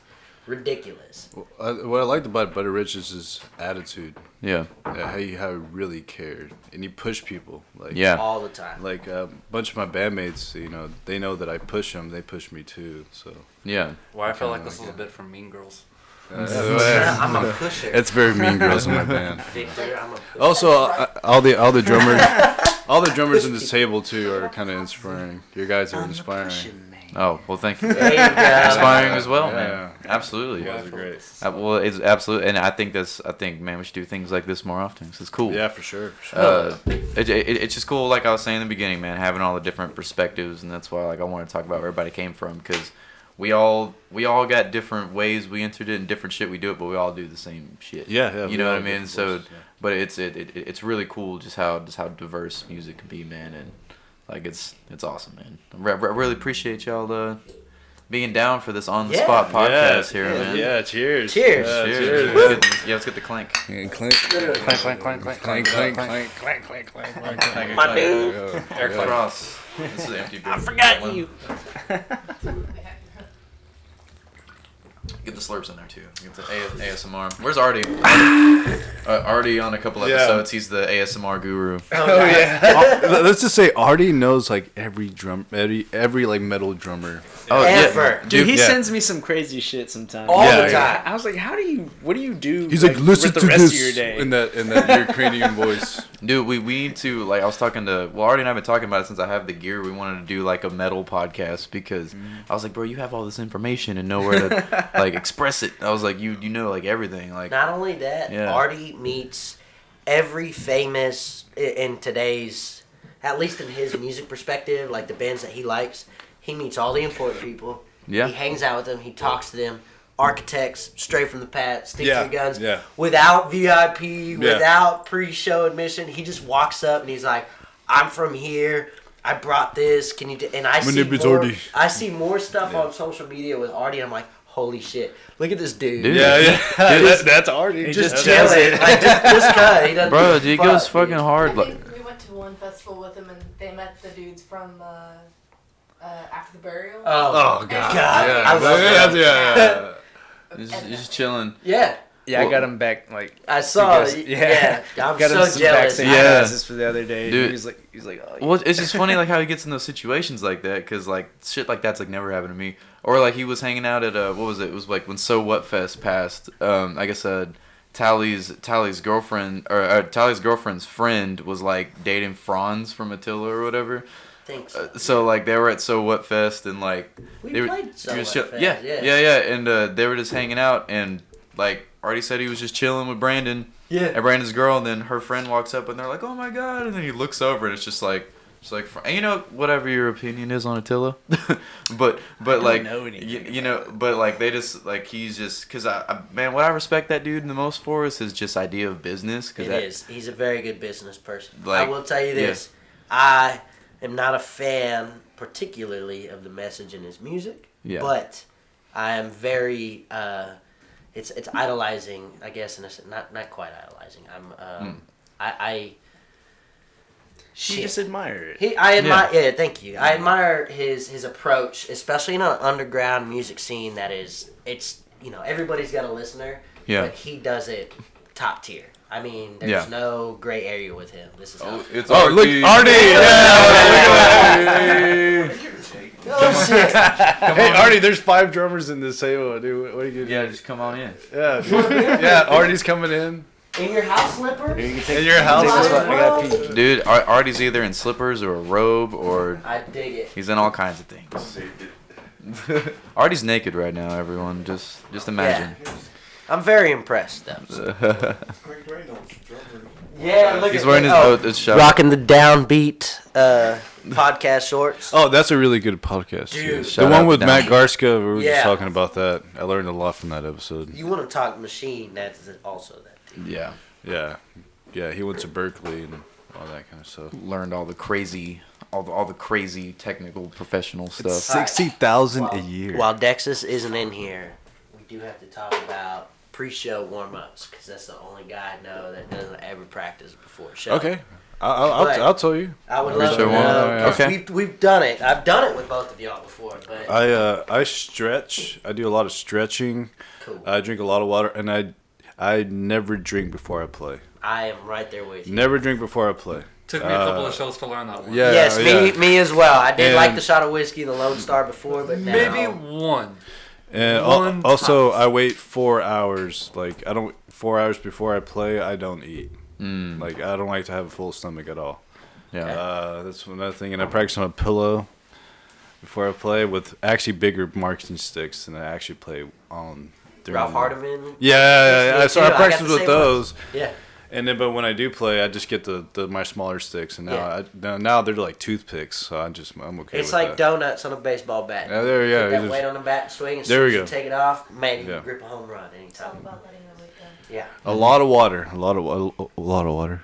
Yeah, well, I was talking about this the other day. I've been dabbling with like intermittent fasting and stuff a lot more. Yeah. And one thing I've noticed is because I always thought like, man, I'm all sluggish and shit this morning because I didn't eat. And it's like, no, it's because I didn't drink enough water. Yeah. Like, and after doing that, Y'all ever had yeah. this? happen where your hands cramp up around your sticks and then they're totally stuck at full grip? That was a long Your time hands- ago. your hands get Yeah, but fatigued. you know, you As, just as water and stretching. That's Yeah, it's exactly water what and it is. stretching. Yeah. I mean, I do the whole, pull on each one for Yeah. a couple seconds. Yeah, Ever done this one? Or So I do the toe against the wall with the heel down Yeah. and push forward into it for my hamstring Yeah. up the back of my Achilles tendon. But with my hands, I've always done these. But I actually scared the shit out of myself because I didn't know, and I dislocated my thumb because I was pulling so hard on it one time. I was so nervous that my thumb did that whole bloop, pop thing. Yeah, scared the hell out of me. And it felt like, when you grab one of them shock pins, and yeah, I bet it and did. I was freaking out, and I just touched and went bloop, right back into place, and I was like, okay, I'm never doing that again. That is crazy, dude. Dude, I've never heard of scared. that. Dislocated your own. Yeah, yeah. But I had friends that could do that shit, and it didn't hurt, but I had never done it, and it scared. Yeah, you pull hard enough to the side and back, it'll pop that little joint. Yeah. out. You can get out of handcuffs that way. Actually. Oh. Yeah. Well, Thank you, so Stephanie. normally You just they have a go- superpower. Yeah, now. I- inwards. I panicked. I panicked so hard, I was like, never again. am I gonna- Now you have to the party. Okay, well, Well, then never especially if you have a hand problem before Actually, a show. Yeah, if yeah. you guys want to know, I Holy have a government-issued handcuff key on my There you go. key ring. No. In case you ever need to get out of handcuffs. never know. One never ever knows. Hey, you Keep it never, on your tongue. you never know when you get Is that one handcuffed. gonna hit the stop or the play button? Oh yeah, dude. Oh, She's real mischievous, man. What's her name? May Mowgli. May Mowgli. She Well, was May named. Mowgli. She was named Well, before we she got has, her. Africa on her nose. The shape of Africa is on her nose. But You sure right Casper about is that. the one who Huh. named Look. her, so. I Yeah, wouldn't put it past him. yeah. But then Artie kind of ruined it. 'Cause he's like, every time I see Cat, I think Hitler. Oh shit. Kinda. And I mean, I was like, oh my Now God. now Toto of Africa is going on over here. This is a good. I love the drummer too, Jeff Porcaro. Good Yeah. drummer. Oh my There, goodness. get it, Daniel. Get it.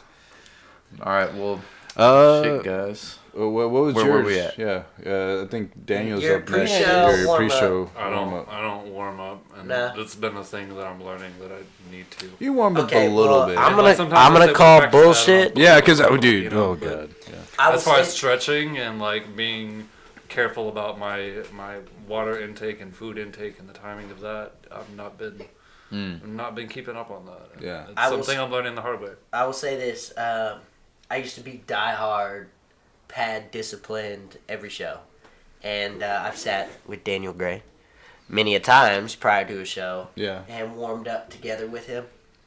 I will say in the last year, I mean seriously, Yeah. I've gone up with this big-headed confidence that but in essence, in the background, I practice quite a bit, prior to a gig especially. But I've stopped warming up before gigs at the show, and kind of interacted more with what's going on, focus on my gear, fine-tune some stuff that I'm missing. But I'd really like to get back into it because my chops that I have, I'm not so codependent on them anymore because I've rehearsed them enough that the muscle memory is really intact. Yeah. But I realize that you shouldn't neglect that aspect of practice even prior to a show because any bit of practice is more than what you're doing. And I used to be, rudiments. I would write down music that, or at least rudimentary values and phrasing, and then practice before shows at different tempos. I used to sit in the back with metronome and my monitors and just get it. And then I also felt like I was alienating, to the rest of my band and the people. Hey man, we're trying to push, do this, and that, and the other, and you're sitting here. And but then they realized and respected that that's just how I get ready for the show. I'm very in tune with that because people take time out of their day and money out of their wallets to be there for a performance. Yeah, to yeah. deliver. I want to give them everything I got. Might be the first and the last. And the last. And I Yeah. don't care how tired I am, dude. If I get to break something, it really hurts my wallet. But if I break something, I feel really good about it because I strive for that. I wanted people to feel the energy that is delivered from the stage. But I wanted to be ready for it. And if I know my chops can be just, a micrometer tighter than it was before, just because I warmed up a little bit before. I'd feel a little more better about myself and my deliverance to the audience. Mm-hmm. And the only reason I was asking that is because I've sat with both of y'all, especially. Yeah, we run away. I run away before I have to play. And you just, you apply yourself to that right in that moment. That's your time. And I don't think you could ever not practice enough. And I think all of y'all can agree to that. I might actually disagree. Yeah? I've found a couple of times where I've tried to warm up before a show, and I've almost pushed myself out and worn myself out. Exactly. Yeah. And it's like at a certain point I've almost played the whole entire set And 2 times fatigue over. yourself, and, yeah. And I mean, I do think like if you've got a performance to do, you can almost pregame too hard. I mean, I think you can easily pregame too hard. I hear what you're saying. Yeah, for sure. And question stuff that you've done naturally that now when the time comes in the middle of the song, you're like, fuck, I've been practicing it 10 minutes ago like this, and now I think there's a memory sweet comes spot. in. Yeah, Yeah. I think you're right. Okay, so I think that the balance, though, I don't think people should not warm up in essence. Yeah. But I think our rituals prior to the show, Even just enough to get singles on my hands and feet going. just a key component. like Well, blood something to get your flowing, mind I think is get your mind right, in the zone. Yeah, so you don't end up doing that shit I was talking about, where I mess around and smoke a little for a show, and then I start thinking about if I locked my house before I left the show in the middle of the set. I don't know, man. I feel like that's the only way I can perform is if I smoke, because I have severe stage fright. Okay, Really? see, it helps. Severe stage fright. Right? Yeah. We're all surprised by this, just for the record. And that's why I smoke as much as I do. Honestly, though, I never would have guessed. You played it have up pretty severe good, stage man. fright. We're all surprised as fuck by this, I I guess think. what Even when he now. tries to call me to come play some songs for 3OI, and I'm just like, I don't want to. I still push him to do it, though. My thing on stage fright is like, nobody else can do you. There's but it's just, it still has to just You're do your own being biggest critic, that, Yeah, you are. If you That's hold true. yourself to a certain Comfortable. standard, and you Yeah. don't feel up for it, it can really wear That's you really down. hard. Yeah. Yeah, that's for sure. Especially when you're out of state or something, or Yeah. even out of your city, and you're like, man, No, every show. I feel like show I for play me- better out of Galveston. Does that make? Say that again? I feel like I play better when I'm like. When you're not in When the I'm not in the island, Not in the home. Okay. that's that's because you're fair. judging it. But it's kind of a biased opinion, though. Yeah, too, you're- you know? well, you're just Yeah, kinda- people yeah. know you and what you're capable You of. might not have your friends around, so you feel like you gotta don't step have it up to a little. impress them as much. I mean, I feel that. Yeah. No, I feel like because you think about it, you're like, well, my friends have seen me play so many times, so if I mess this up, they're gonna know I I have messed to up make this an part. improvement. Oh, man, for that was sure. alright. But I No, saw yeah. you. Remember last time at such and such? And Yeah. I play with Man, whoever. you and I'm killed like, it at that show, bro. Yeah. I don't know what to do, you know. That's why I strive to just be as absurd as every show. I'm as much as I dictate and push dynamics upon myself, which I think that me personally, I train myself enough for it. Mm-hmm. There's still those key moments where you gotta let loose. That's your art, that's your passion, that's your form. Bring your Absolutely. natural state out. Let Yeah. people see that. That's the most impressive part to people, especially those that are just not easily, but are influenced by your art form. They're not there to judge if you hit that flamadiddle off the rack and snare and hit that cymbal choke just right. Yeah. They just I'm they gonna wanna- judge the shit out of Well, you. dude, all the time, every time. He's like, "You did all right, man." It's like, man, that mute was weak, boy. I try to keep you down. but he keeps you down and builds you up. Because every time I've had him been like, "No, it's tight, man." Dexas is honest, Yeah.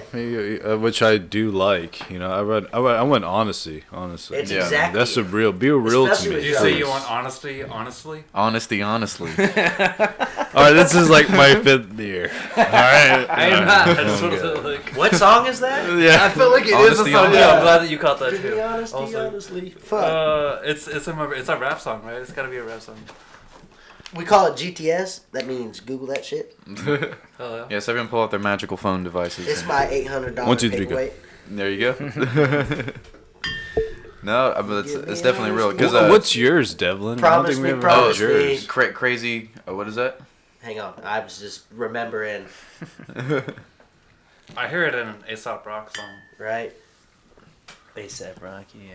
No, Honestly. no, what are you saving? Aesop Rock. I remember. Honestly, He's if you he promise was before me, promise ASAP me. like came out. Aesop Rock's been around since It's like not like 2000. Oh, there's another one. There's ASAP Rocky. Yeah, and Aesop Rock came out in like Yeah. 2004. Oh, Yeah, shit. fuck it, ASAP Rocky, whatever that guy. Aesop. fuck that guy. Wait, Aesop Rock. That's what it's at. Where I'm cool with ASAP Rocky though is he's from New York, but a lot of his inspiration came from Houston music.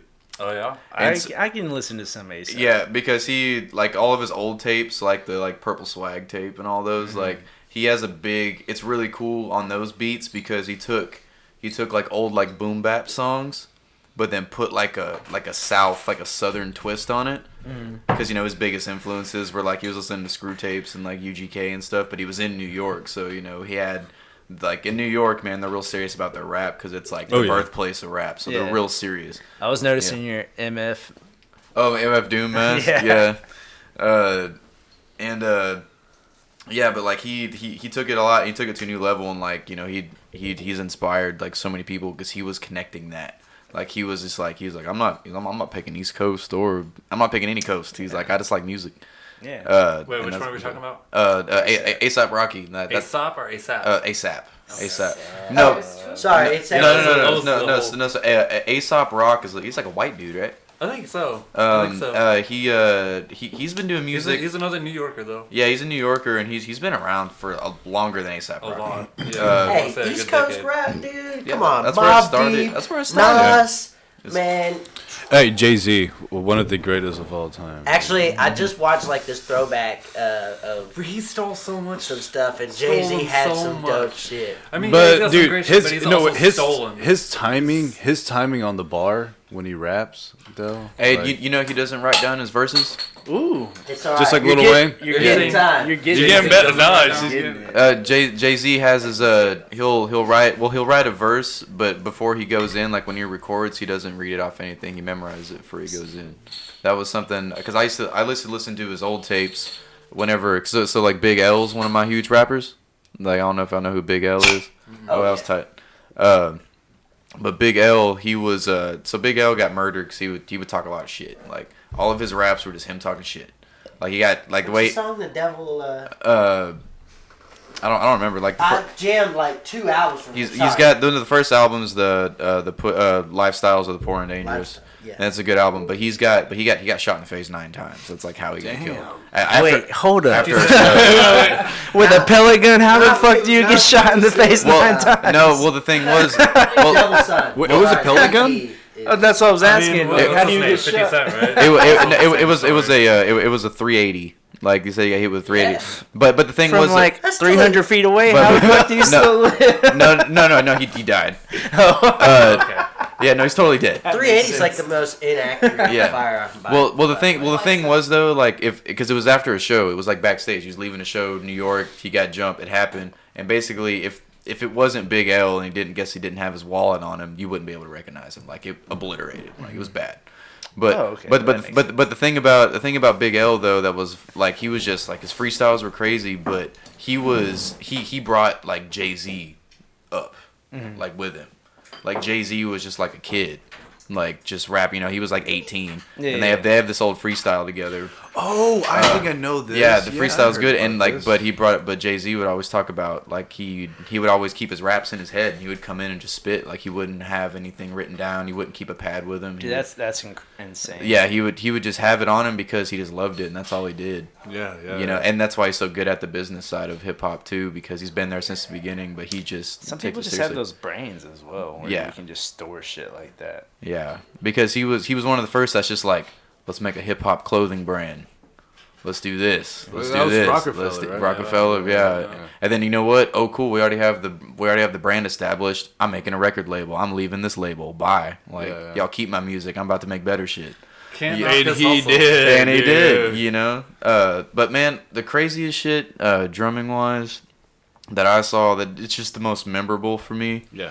was, because in 8th grade, man, I was like a huge Slipknot fan. Dude. I was. Weren't we all? Yeah, At some point, yeah. At dude. one point, we were all Just huge and actually the video that I love that I saw, it's when they played Dynamo Festival in like 2001 or 2000. I shared it on my Facebook not too long ago. Are they in their white? The white jumpsuits, Yep, and they yeah. have the barcodes. Yeah. And they have like the 6 all down their arm, and they're just crazy like clowns walking around like punching Sid. That's when Slipknot was Yeah. fucking And it was, real. Yeah. and they played Sick. It's when right before they played Sick, and do the intro. But Everything after Iowa fell off for me. yeah, well, he started singing a lot more. But man, Joey Jordison, man, like whenever I used to watch all of his old stuff, like he did. It was when he was doing a solo. It's like when it's from their that live concert thing they did. I cannot remember the name of it. I'll have to look it up. I'll put it in the link. But it's when he first started doing his like inverted drum kit thing, which is cool. But just how like they had the cameras right on him and they had a foot camera, and I was just watching how he was. Disaster Pieces? Yeah, it was that one. Yeah. And he was just like going the fuck off and like just going all kinds of crazy to the point my dumb little kid self that didn't know anything about how these drum sets work. Yeah. I thought he had 2 beaters on each foot because his feet Yeah. were It was moving so so fast. Yeah, And yeah. I was like, how the fuck? So I was all bullshitting to my dad. I was like, I need a drum set like this. I need the pedals with the 2 beaters on each No, foot. that's exactly how I saw this band called Soak in Uh-huh. Austin, and they were playing. I think this place was called Lucy's. And I was just walking down 6th Street, and I was watching the drummer from this window because the stage was Yeah. on the street side. And this guy was playing a double kick part, and I'm just like looking at it because I've never seen a double kick pedal before. I'm like, what is that? It's like, what the fuck? Yeah, Pedal, what the I'm fuck like, is this? what the fuck is that? He's got 2 beaters on one foot, and you're just like, what the fuck is he doing? Yeah. Mazel better, tov. better. I told you So we should much have got 2 24 packs. We Did we kill it already? That's it. We're Yeah. down to the wire. Does anybody want it? No, it's you. No, I'm it's good all after good. this, man. Yeah. Alright. For everyone listening, there's 24 beers that are no longer here. Well, there's Yeah. there's a couple left, just Yeah. Here's stragglers. on the wall. You're gonna be gone 24 soon. bottles of Yeah.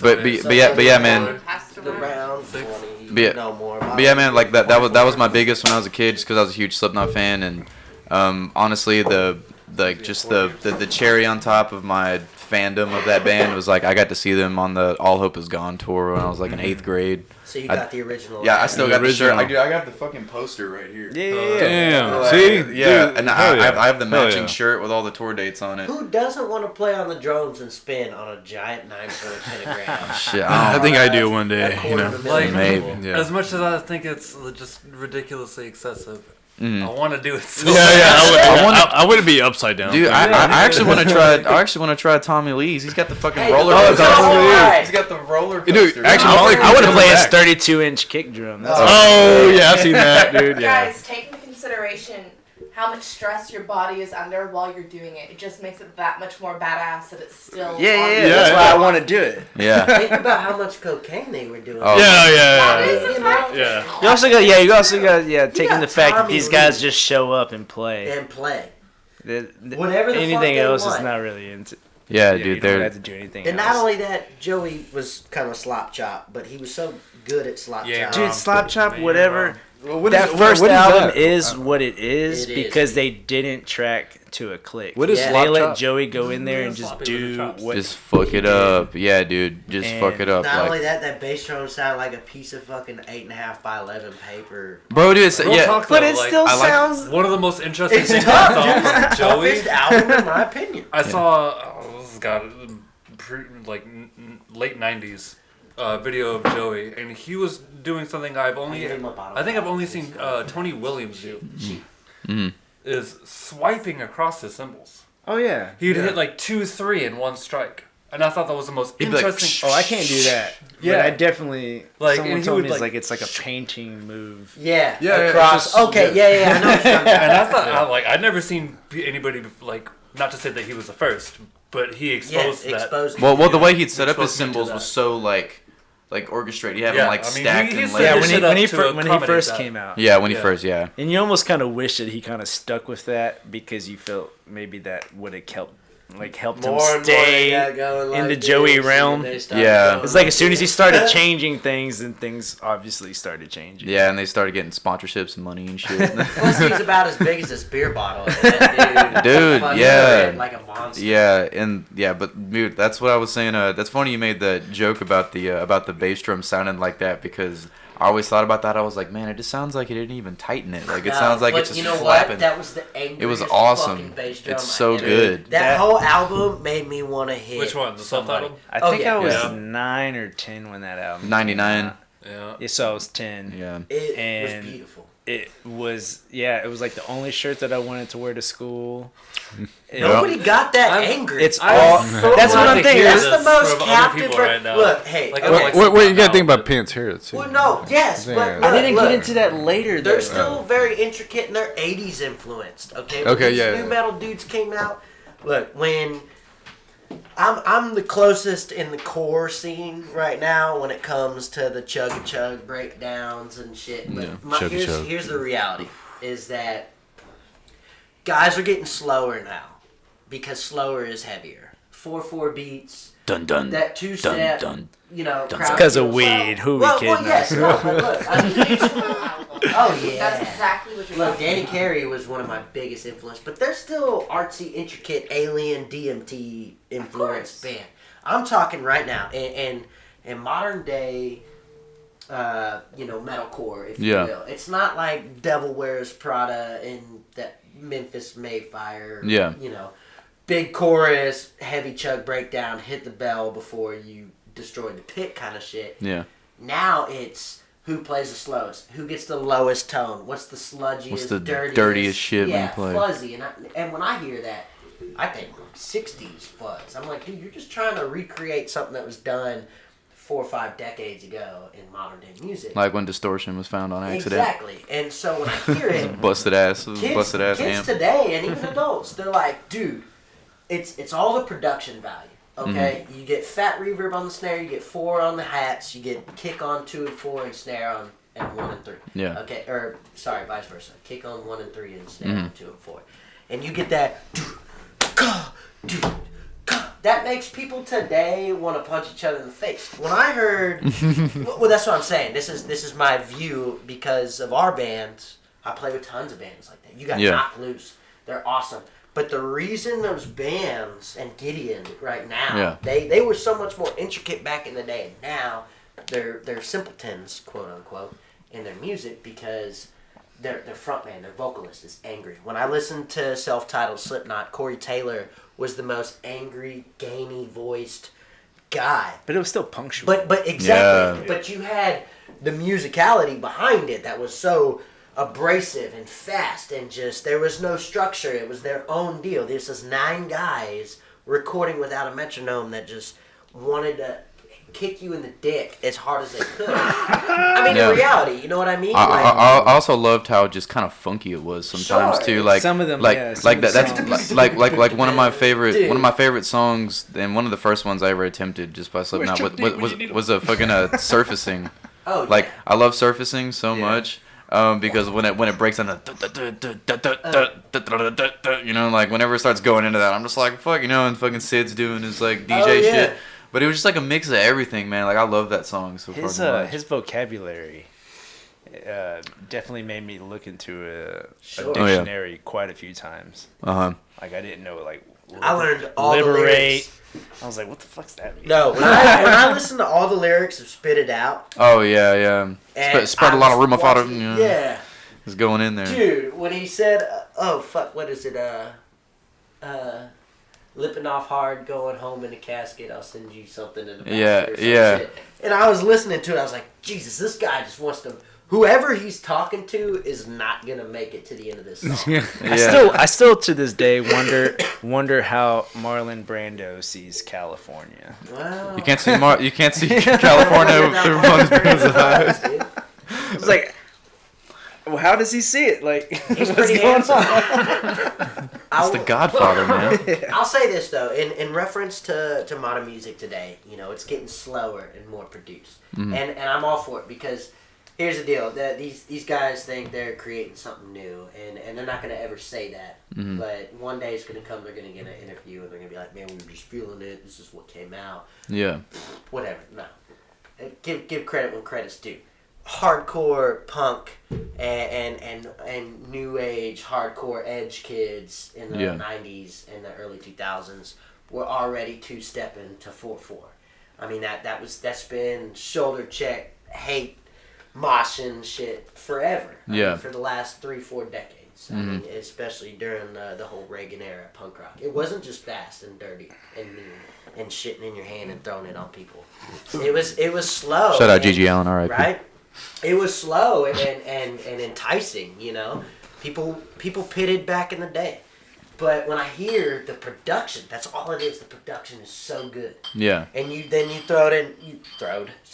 threw in Pantera in the mix. You talk about that fucking domination. Dun, dun, dun, dun, dun, dun, dun, dun, dun, dun, dun, dun. That fucking swell on the snare. Okay, that's every band right now is throwing in that. Now, it was done in the early 2000s in metalcore, but it was still fast. There was still value to it. Now, it's new metal's making a comeback. And they're from Texas, too. Exactly. Yeah. And everybody realizes now it's the production behind the slow music. Yeah. And playing with those guys and watching them, it's like, man, it's not original to me, but your front man is so angry and he's got the right voice. Oh, yeah, and you've got the right voice. energy as a band that nobody gives a fuck. It Yeah. makes you it releases whatever is in you out. Mm-hmm. But to me, personally, and I feel like with y'all as well, was like the self-titled album from Slipknot and the complexity of the music was that easier way to express yourself. It was more art form. It wasn't just give the people what they want when they want it, as hard as they want it, as loud as they want it. It was like everybody has a different perception on that album. Yeah. You thought about it differently. You broke it down differently. Because they stuck and they did their shit and they did what they wanted to do it and they did were it. Yeah. original as fuck. No restraints. They were just like. Nobody else did it like that. And it was all the anger and teen angst you had. It didn't matter if it was your family or your friends or your school or whatever was going on. Everybody had an expressive view from that. Yeah. And when I listen to music today, I don't want to hit somebody in the face like I used to until I hear Liberation or Surfacing like I did. And you're driving behind the wheel and it's like, man, I just want to fuck somebody up right now. Because that album just had, it wasn't perfect, but it came out when it needed to. Yeah. You should listen to Turnstile.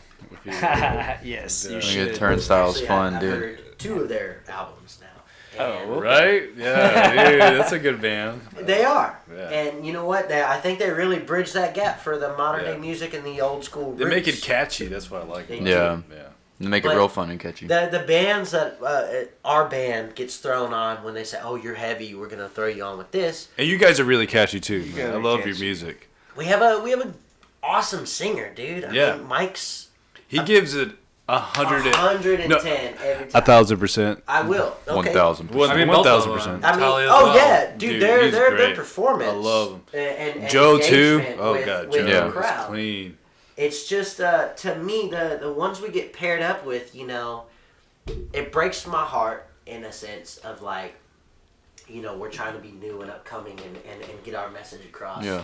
And show people the work that we put in. Yeah. Just like any band, you want them to. But I say have that metal scene's mad judgy, bro. It really is, but here's the deal. Mad judgy. In today's time right now, Yeah. like when you threw Turnstile in the mix, it's going simple again. Yeah. And that's what's kind of crushing people is that, and I watched BBC Radio's deal with Stray from the Path today. They're like the metal scene, Rage Against the Machine right now. They're loud, they're ambitious, they're original tracks, no backtracks. They're angry. It's awesome, but at the same time, Yeah, they like outplayed Chelsea Grin the other night. yeah, they're fucking. Everyone like, dude, it got crazy. They're so and then tough. everybody left before catchy Chelsea in the Grin. same mix. But here's the deal: is that with what we do, we try to. Our flaunt is not essentially the message per se. Yeah. I don't want the guys to judge me, but it's how much space we give each other to show our talents to our people. Yeah. There's room for everyone in our band. Everybody has their moment. Everybody gets to express their dedication and their discipline. Yeah. And not only that, the message is there that we try to persuade our audience with, or at least get them engaged with it. And Brandon and Mike do an incredible job with that. Yeah. But I mean, when I listen to After the Burial, and I hear, the drums, guitar, so tech, but when I hear that fucking front man just make Dude, me his wanna vocals are lose nice. my shit, that's that natural just energy that you can't compile that down to a formula. That's an individual trait that is only Okay, see, now thinking about his vocals, I now see what you're talking about, where it has just like that anger, like his The vocal, honesty though. Yeah, Exactly. yeah, Honesty. That's a great way And to like when put you it. guys play, honestly. you guys go for broke. I mean, like you guys go 100%. Yeah. That's what I try to do too. I mean, just after a show, I'm like sweating. Sure. Yeah, I go feel fuck like it if up. If Go I'm not for it. fucking breathing every last breath in the Yeah. room that I can, and people give me shit all the time because I send Brandon and Mike to the Mm-hmm. merch booth, and you know what? Those are the guys using their voice. I'm not even singing. I'm Yeah. playing drums, Yeah. but I gotta step outside. I'm Yeah, catch your fucking breath. dying. Same I here, gotta man. catch I it. run away. Doesn't matter how much water I drank or whatever. It's exhilarating, but it's also very detrimental to your body as drummers. It's just you give everything you got. Everything. Yeah. It doesn't matter, even if you're in a shitty attitude kind of mindset or in a place you don't want to be. Or Yeah. you see somebody you don't want to be around. No matter what, as a drummer, and I feel like I can vouch, is that no matter how much of a block that can create in your mind, that natural art form is just going to come out. And you're still going to find one part in your set where you get to express yourself truly. And you just dive in. And you don't give a fuck. And if you don't, you're in the wrong place. You really are. Yeah. Straight up. I mean, if you don't feel that natural overcoming sense of like, this is me, this is what I do, Move and around. I love it. Yeah. Walk on home, boy. Yeah. I'm going home, boy. Shit, You man. know what I mean? Hell yeah. Sorry, I don't bro. mean to throw it so deep. It just No, you know, it's honestly should the get deep. truth, That's what I'm man. talking about. That's you real. know, being in like 5 bands, you. Jesus I- Christ. well, I mean, like, monster. but like I'm like really honored because these people actually do want me to stay and play. They, because I'm myself and I go 100% when I play. Yeah, you do. And Yeah. I give space out too. I don't think as a drummer. I think as an artist. That's exactly. Yeah, Yeah, and thank just you. need- That's the also, best I have my own perspective to voice look at too, it. man. That is the quote of this evening right Yeah. there, man. That was nice. We're Also- not drummers, we're artists. Also, be open to criticism too. I mean, Always. so, Dude, yeah. listen to it and take it. You It's can't be okay. an artist if you can't take criticism, Yeah, if you ask yeah. me. Yeah, dude. And I learned that the hard way. I'm like, And I people think- are gonna I kinda think come all at of us me with have, shitty you know? opinions and shitty ideas, but at the same time, I still feel like there's something to take away from what this asshole is saying to you. Sure. Yeah. I think to me, I just love it yeah, playing the drums so much that it can come off, I guess, as an arrogant attitude. But I think in reality, a drummer's a different breed than Yeah. oh, we are. other musicians. I've noticed that too. And to us, yeah. everything is a driving force. Yeah, for no sure. matter what, whether it's constructive criticism or your appeal to your audience or your visual of yourself and what you put yourself through to be the best you can be. It's it gets kind of difficult, but I think that's why people think drummers are arrogant in a sense. Is that, and I don't mean that. It's even in my experience, nobody's been like you're an asshole. But what I mean is like, they're like, man, you walk with confidence, you own it, and it's like, man, I strive for it. You Yeah, know? well. I want it to be like that. Mm-hmm. I'm not doing it to prove you're not proving yourself to anybody. You're showing them. You know, Yeah. you're expressing your talent. Very, very like physical, if not the most physical instrument. And expensive. Yeah, expensive as fuck. Very Throw that expensive. out there. And drumsticks, so Dude, come on. dude, honestly- Come on, Yeah, $8 a $8 fucking pair. I get the I get the you're value lucky. pack. That's without taxes, bro. You play ProMart fucking. Fucking those Mike Mangini. Mac Mangini signatures, ones. though. Those are weird, dude. I don't know if I can. Hey, those fucking what did I say? Ralph Hardiman regular What are they, drumsticks MS are ones? like $18. Are they really? Are you fucking kidding? The marching. So I get the Ralph Hardy Juniors But because I save about $2. Yeah, I'm a yeah. cheap motherfucker. I mean, They're still I big. paid 20 for hot rods and brushes, but I don't think I paid more than 15 for actual wood sticks. That's wild. No. Okay. So, but the drumline sticks, Ralph Hardiman. That's Victhor, the white Yeah. label. I mean, Isn't dude, that they're gauged. Yeah. There's not even a gauge. It's not even like negative Ones. 5B. No, it's just Ralph Hardiman's because you just know they're thick as fuck. I mean, these Mike Manginis that I'm playing with are heavier. You used to play with those Danny Carey sticks, though. I that still were do, but the badass. Mike Manginis are still heavier. But they're very light and well balanced. You know who introduced him to that? Was Your that, boy over was here. that Victhor? Yeah. Actually, Oh, real shit. talk, me on those Danny Carey sticks, that was Megan. She really did. Thank She you. accidentally bought those not knowing motherfuckers. what they were, and I was like, "These are badass." I didn't even know who he was. These are what I'm playing These with. are They're heavy as shit. They're heavier. No, they're fucking broomsticks, They're nice, dude. yeah. They're heavier than those MS But ones. the or weight in the anything you front, got, dude. though, is. What? Yeah, dude. I've been stuck on those. Laminated birch. I can't do it anymore. I Yeah, had about birch. 5 beers. I don't know whose gin was in there, but You bought it, huh? already offered me a shot, bro. I'm sorry. Shooting gin. I should have done it before the podcast. Oh yeah. Alright, hey, so this is the time where we break out sticks and we do like pads and stuff. Okay. Because I've been waiting for this. Okay, I guess your favorite rudiment. Oh, Oh. you want flams all day, inverted, or Inverted paradiddle flams? diddles. Alright. Hey, Okay, Jake. here I we feel go. like you'll appreciate this the most, so I'm gonna throw this at you. Okay, can we, dude? Can Yeah, we dude. Alright. Oh, yeah, there You we want go. Or soft? I don't give a shit. Alright. No, the hard and sounds I good. think you may have actually showed me something real similar to this, Okay. but I'm gonna give you a slight variation if you already know it. All right. I'm gonna not do traditional. Whichever grip, grip 'cause you might- fucking you want might- to fuck those. you Alright. might choke on. Now I remember you doing stop me if you already know. Paradiddle diddle, paradiddle diddle, paradiddle. Yeah. And then the inversion. Alright. Now take that same idea, but with triplet eighth note paradiddle diddles before you do the whole thing. So paradiddle diddle, paradiddle diddle, paradiddle diddle, paradiddle diddle, paradiddle, paradiddle. So you're putting them in 5. It's still 4 measures of 4 total. Wait, Two- are they still? So if you add it up, you have paradiddle diddle 6, Yeah. and 6 is 12. Yeah. 2, and that's 4 whole beats. Yeah. And then you have paradiddle diddle, paradiddle diddle, paradiddle, and that's another 4 beats. All right. One more time. So paradiddle diddle, paradiddle diddle. This is triple eighth notes. And then paradiddle diddle, paradiddle diddle, paradiddle. Oh, so swung. Okay, swung and 3. Well, if you like, but I'm in my head, I'm thinking about it. Triple eighth notes, 16th notes. You already got it. You already got it.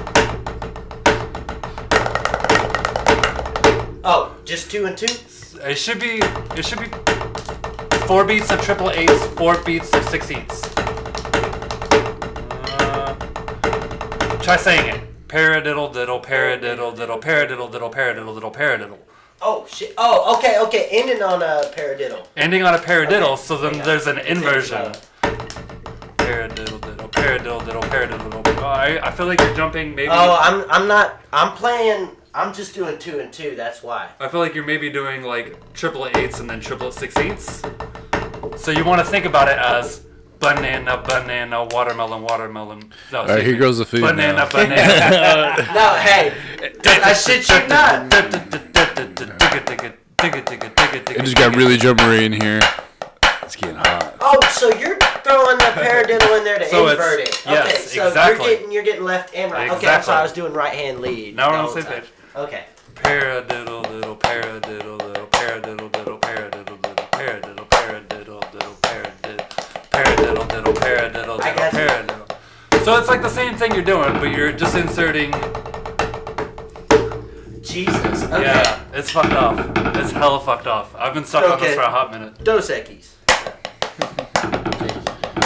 This podcast is sponsored by Dos Equis. Yes. There you go. It helps if you have a click. It really helps if you have So- a click, and at the risk of just. So the biggest one that I had that I showed you, and then you taught me. What'd you call them? Mutations? What was it? Permutations. Permutations. Thank you. Okay, so I was very should I drunk. maybe break this? Wait, no, because I remember. So basically, the essence of it, when he was telling me, was you take a rudimentary value and you can start between 1, 2, 3, and 4 of it as the downbeat. Visually, put it in a circle. Yes. Put it in a circle. Put your rudiment. If you have right, left, right, right, Start left, right, left, anywhere left. with Drag amongst clockwise. the rudiment. Sounds like a Benny Greb way. Yes, yeah. 'cause Benny Okay. Greb in this first video. Sure. So what he taught me essentially was basically take the 1E and so forth amongst a 4-bar value, just in a simpleton form, is start anywhere amongst the rudiment as your 1 downbeat and continue on from there. And so and not only that, when he had shown me your sticking value, your downbeats and accents. Are then gonna totally It sounded like a completely different rudiment, but in essence, you were doing a paradiddle, or paradiddle diddle, and you would start on the 2 on the second, and then continue on through there. As a more concrete example, you have a paradiddle, right, left, right, right, left, left. Take off that first right, and shift start it on to the end. And started on the second. So if you have right, right, now you're starting with the second Right, note is the left, left. Now you're right, starting right, with left, right. exactly left, right, left. I don't Right. know what any of this means. I thought Dex was fucking with me, but before we started this, I think Dex first learned the paradiddle. Yeah, I did. Dex today learned the paradiddle. Yeah, I didn't know what a paradiddle was. What? You lying so I'm- bad. I I'm still- don't. I I mean, still I think know it's fine. of a Alright, here. paradiddle. This Check is the this first out. day I of still his can't life. play it right. Paradiddle diddles? God, can we start with paradiddles? Let's That's start so with- good. okay. Look, on the drum kit for what you do. Yes. So instead of going, like, instead So of you doing can, that, okay, so you can play it on different. you can use your hands more than you use yeah. your feet. So look, all right. So this is rack tom, this is snare, and this is floor tom. So right side is floor tom. Okay. So the way I use paradiddle diddles and drumming is do do do do do do. Okay, well that makes more sense. So like when I think of So wait, paradiddles, I think of rolls. so. He's doing the same thing you were doing earlier. Yeah. So Isn't it? snare, Yeah. rack, floor, kick. Snare, rack, floor, kick. Oh, Right? Yeah. So So doing instead like of a half going, a paradiddle. Okay. so instead of overutilizing your feet and going,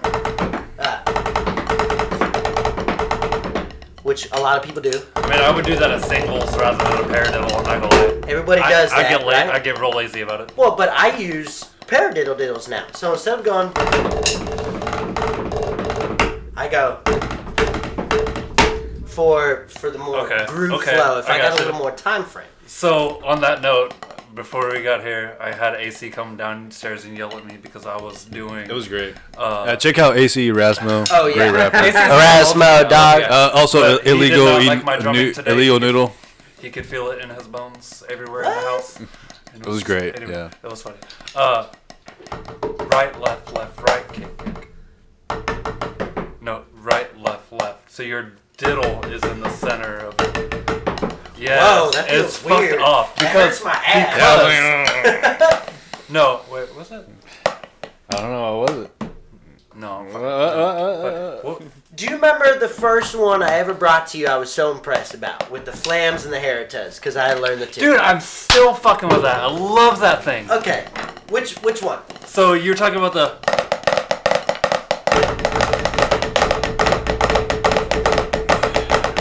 And then inverted. Yeah. I'm okay. still fucking with those inversions. Okay, so dude. I put them in Love five. I put them in five, and I started doing it like this. So I started going.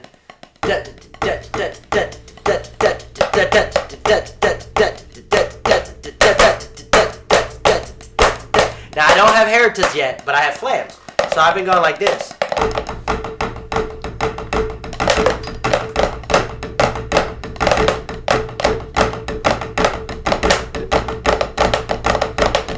And then so, but What? that, so instead of heritage though, that's gonna be, it's just gonna be, but again, really do it fast. again, slow. So.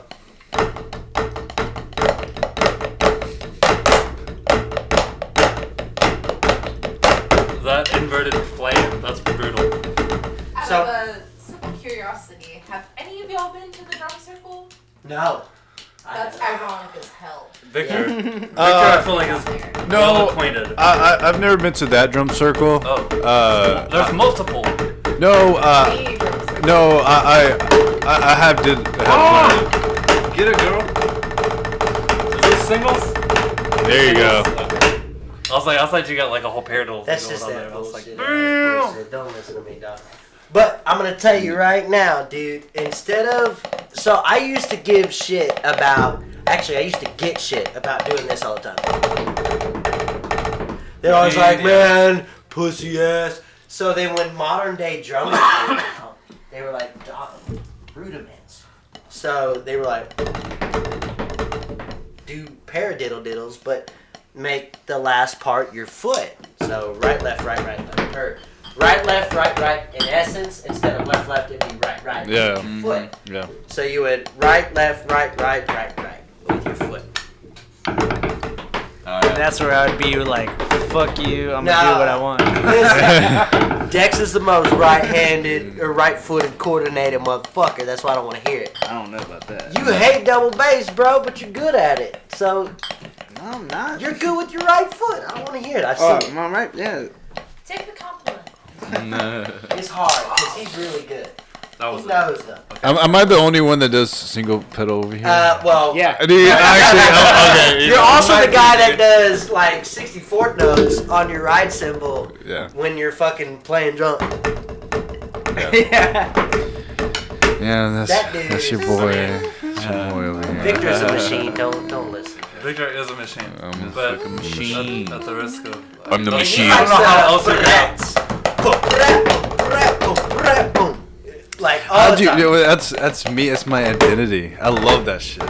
That's your move. Love it. And then Dex That has the makes me- Melovine chorus, which I know by heart. What's that? Yeah, What is that? What is that? There we go. Yeah. Well, that's cool. We're all like different though. Isn't that rad though? It is. Yeah, It's we're all fucking amazing. different, dude. Look, as the newest bodied individual amongst this group of people, Yeah. have always looked up to the three of y'all and been influenced by you guys. I really have. I mean, I mean, I'm same flattered to hear you say that because I'm Well, still yeah. running off shit you told me like 8 years ago. What I'm saying is that like I've watched the three of you guys being Are we gonna cry? no, fuck no. I might cry. I'm about to cry I right might now. cry just a little bit. Shout out to crying. Everybody cry together Shout real out to quick. crying. Hey man, where's that guy, man? I miss crying. Yeah. He's such a good guy. Get in the car. We're going crying. Oh, thank you for another Mean Girls reference. No, just the reality of it was, look, I'm the baby amongst these guys, and I think at one point or another, each one of these guys were the baby in their musical environment. Oh, yeah, I sure. believe that. Yeah. You know, I'm actually at a weird. Like, I didn't have peers until I moved here. well, what I mean was your exposure in the music industry. I mean, did you ever see bands of guys that were just doing it? They were owning it. They were successful in their own At way. shows, Man, you they know, were national awesome. headliners. Sure, and but shit. I mean that still, to me, that But was. I never still- had peers. Well, I'm lying. I got you. one. I have one in Kansas, but we weren't close. Sure. Yeah. This is the closest set of peers I've had. My thing is this: is that two things. One, drummers are a dying breed, obviously, because Victor's in like 50 bands, and they can't find 49 other drummers to replace him. They're relying on him, Oh man. and they appreciate his talent and what he does. Right? I mean, come on, Yeah. be real. You could be in one band if you wanted to. Honestly, I'm not satisfied. I feel like I can do. I He can needs do at like least 20 4 more. to 5 more I need He bands. needs more. He needs to be 20 at least Yeah. at 10 bands. So No, that's Throw a super cool couple though my way, because man. like Come on. but you're also open to, and this is big for all artists, that anybody listening, like you're open to multiple forms of perspective on things and Oh, learning yeah. different ways. Honestly, my goal in my life, I want to be a studio guy. I want to be in the studio, and I want to make. drummers are the most diverse. I want to make all types of records. I feel All the fucking. Same. Dude, I want to Same. do that. Yeah, I'm right there with dude. you. Because like you get so bored. That's why I'm in so many bands. Because I can. As much as I love death metal, I have an absolute blast sitting with piano players This and is the doing jazz greatest gigs. jazz drummer. I'm and not, only I'm that, not a jazz drummer. No, but I've seen I'm you. bullshit my way through it, you know. Either way, But- it's natural, practice and dedication and discipline really Yeah. reflects on these guys. Yeah. And when I got here, I didn't come in with this mentality that you had to be better. It was like, how can I apply myself with these dudes? What can I learn from him? What can I appreciate that they do that's individual? That's what's important right there. And appreciate it. Yeah. I know Victor's sound. I know when Daniel's on the drums. I know when Yeah. Dexas plays drums. I just know it. Mm-hmm. Because they don't coincide in the sense of like there's something relative except for the appreciation and the discipline of the art too. Just Yeah. to throw a wrench in the works, I feel like if you know when it's me on the kit, I'm fucking up. I want see, I to be don't view versatile it enough that- that you no, but can't see, you I don't can't do view that. it that Well, way. that's a Here, different. That's a different way. I mean, It yeah, is that's a good different perspective. way. Yeah. And you know what? Yeah. I will say this. I've also had him playing cover tunes. Mm-hmm. And the only reason I knew it was him was because he was playing it better than the original artist. So There you go. yeah, I was like, You're man, funny, this guy's man. fucking shredding over whoever. John Mellencamp? Are you fucking serious? This dude's fucking, put a little rock. Man, you outdid Let the it cougar, bro. go. Hey, that's go. John Cougar, Oh, motherfucker. The fucking coog, dude. No, The just Cougar. I guess to me, as the young guy Mm-hmm. that came in to other guys that were probably exposed to older people and their music at the time. Yeah. It was really cool and inviting because I've been in situations where drummers they're not as scarce as we are here in Galveston. Yeah. You go to big cities where there's a fucking drummer like Starbucks on the corner. They're all Right. there. They're available. Like LA. Doesn't mean they're good, but they're there. Yeah, yeah. And I would have these talented individuals that we all come from totally different reigns Yeah. and got along. Because nothing eats me up more than playing in the scene that I'm in. And I have select few that I'm really close with. Yeah. I share a good bond with, but the reality is this. If I go to Galveston, there's 3 drummers I'm going to talk to. It's either going to be Dexas, Victor, or Daniel. Like, I just know that. And that doesn't- Well, hopefully 4 now. What's well, up? right? Yeah, definitely. Yeah, he's in the circle now. I only man. said it because it was DVD. Oh, Sorry. yeah. Oh, But that's awesome. But what I'm saying is that That's pretty good. in essence, being exposed to their bands Yeah. and being a newcomer and the outspoken perspective, actually not outspoken, but the outsider. I claim myself as an outsider because I was new. I'm talking to guys that their roots are really deep with the music scene here and the people here that I wasn't there when the foundation, if you will, Yeah. was apparent. I came in the midst of things. Blood on the Strand was ruined once before, and then it was moving on. And Ruined. yeah. And Still around. and Blast Dad Really was though. going through its phases because DJ was only 13, 14 years old. He couldn't even be in bars. And then I met him after he did Mushrooms at Island Pure Club. Sorry, DJ, I'm not writing you out. And it was a totally different show, and it was amazing in his art form and projection. And then he learned about life. Hey man, dude, shout out to DJ. He's actually shout out to DJ. Straight dude, the Deej. DJ is actually the second episode we did of this podcast is DJ. That's awesome. And what's cool about him is he's real reserved, and he was so nervous on the show. Like that our episode's only 20 minutes. We must be at what, the yeah. 3-hour mark? Dude, we're almost at 4,000 measures here. I don't know.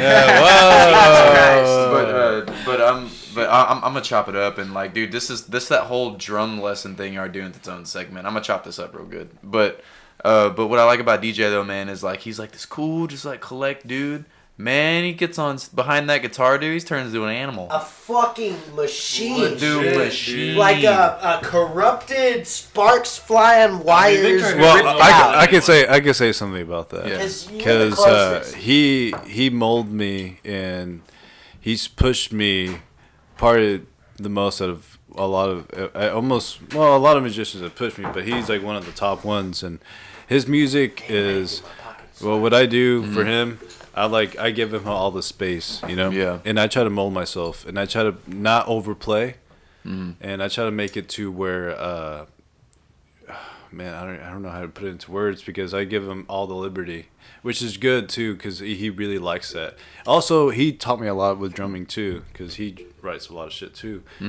And he's like, "Oh no, do this." I'm like, "Okay, cool, yeah, I'll do that." And actually, oh yeah, you're right, dude. Thank you, Yeah. because now I know something else. Yeah, So, absolutely. Yeah. Well, he and pushed me that out. totally feels great, man. Shout out to also Trey. He's the former drummer of Ominous Negro, the band I'm in, but now he's a lead guitarist. Wait, you playing Ominous Necro, bro? Yeah. We played with y'all at Numbers like 2 years ago. Dude, no, so that's when Trey was still playing drums. Was it? Yeah, he actually got it. That kid like this, Yeah. bro. Yeah. Have we all played at Numbers?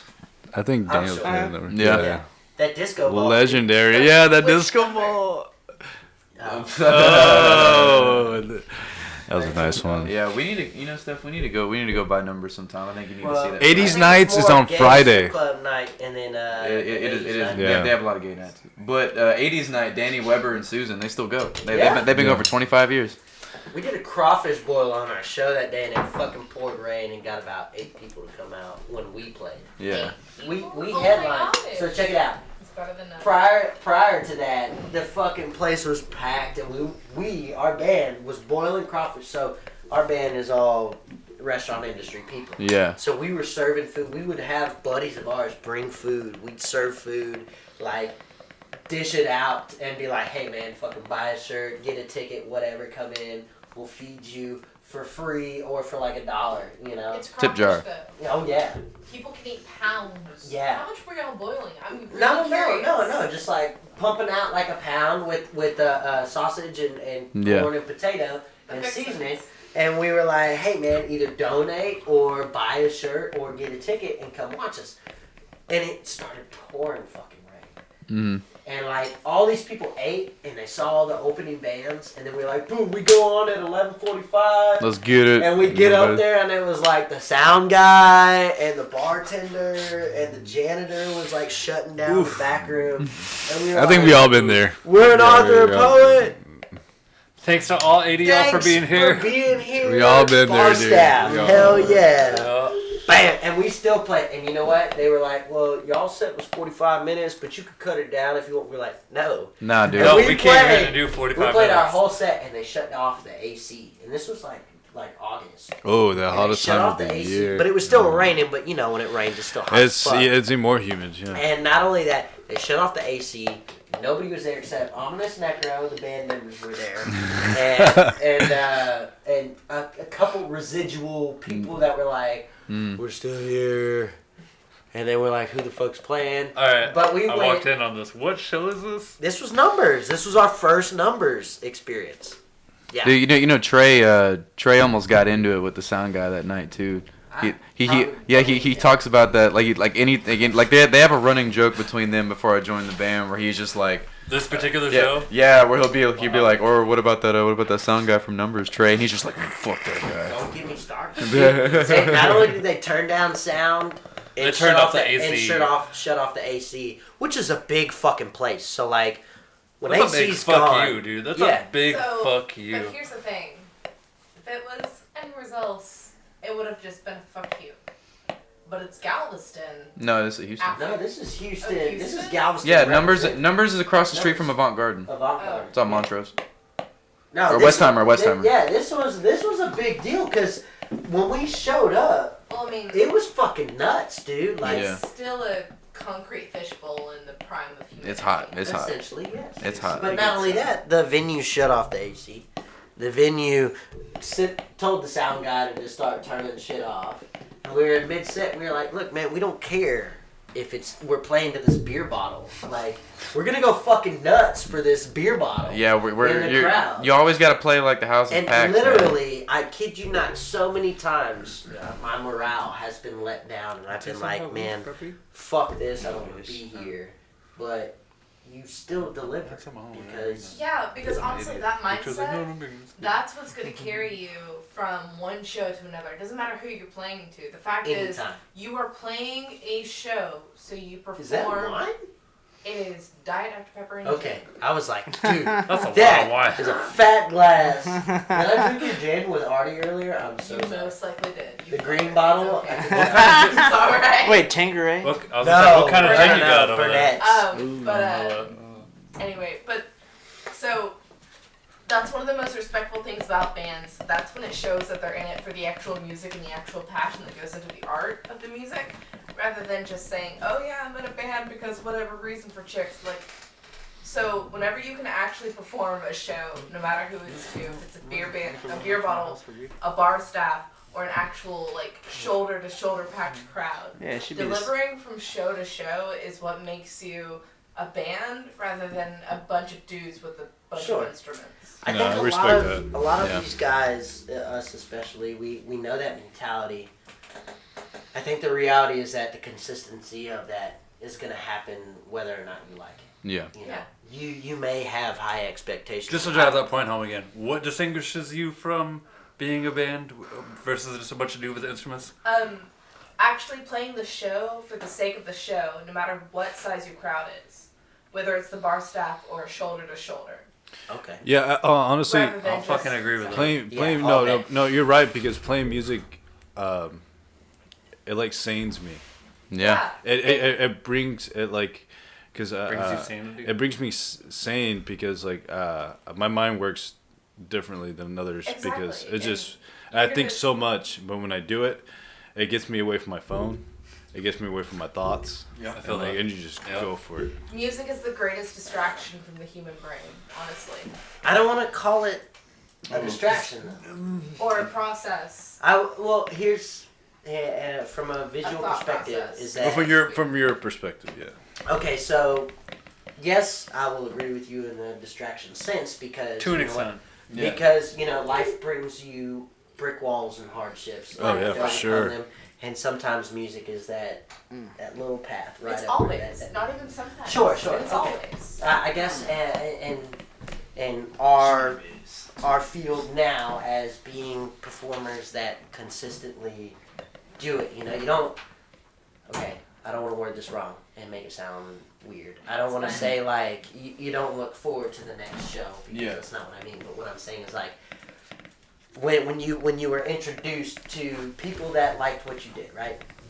And you had show opportunities, and you treated every single one like a new challenge or a new trophy to achieve. It was no longer a perspective to guide you through that darkness, if you will, in a generalized perspective. It was more of like, that was the challenge of you as a musician. Now music is no longer your outreach to overcome the difficulties in your life. To me, though, there are moments that still come into fruition when I play a show.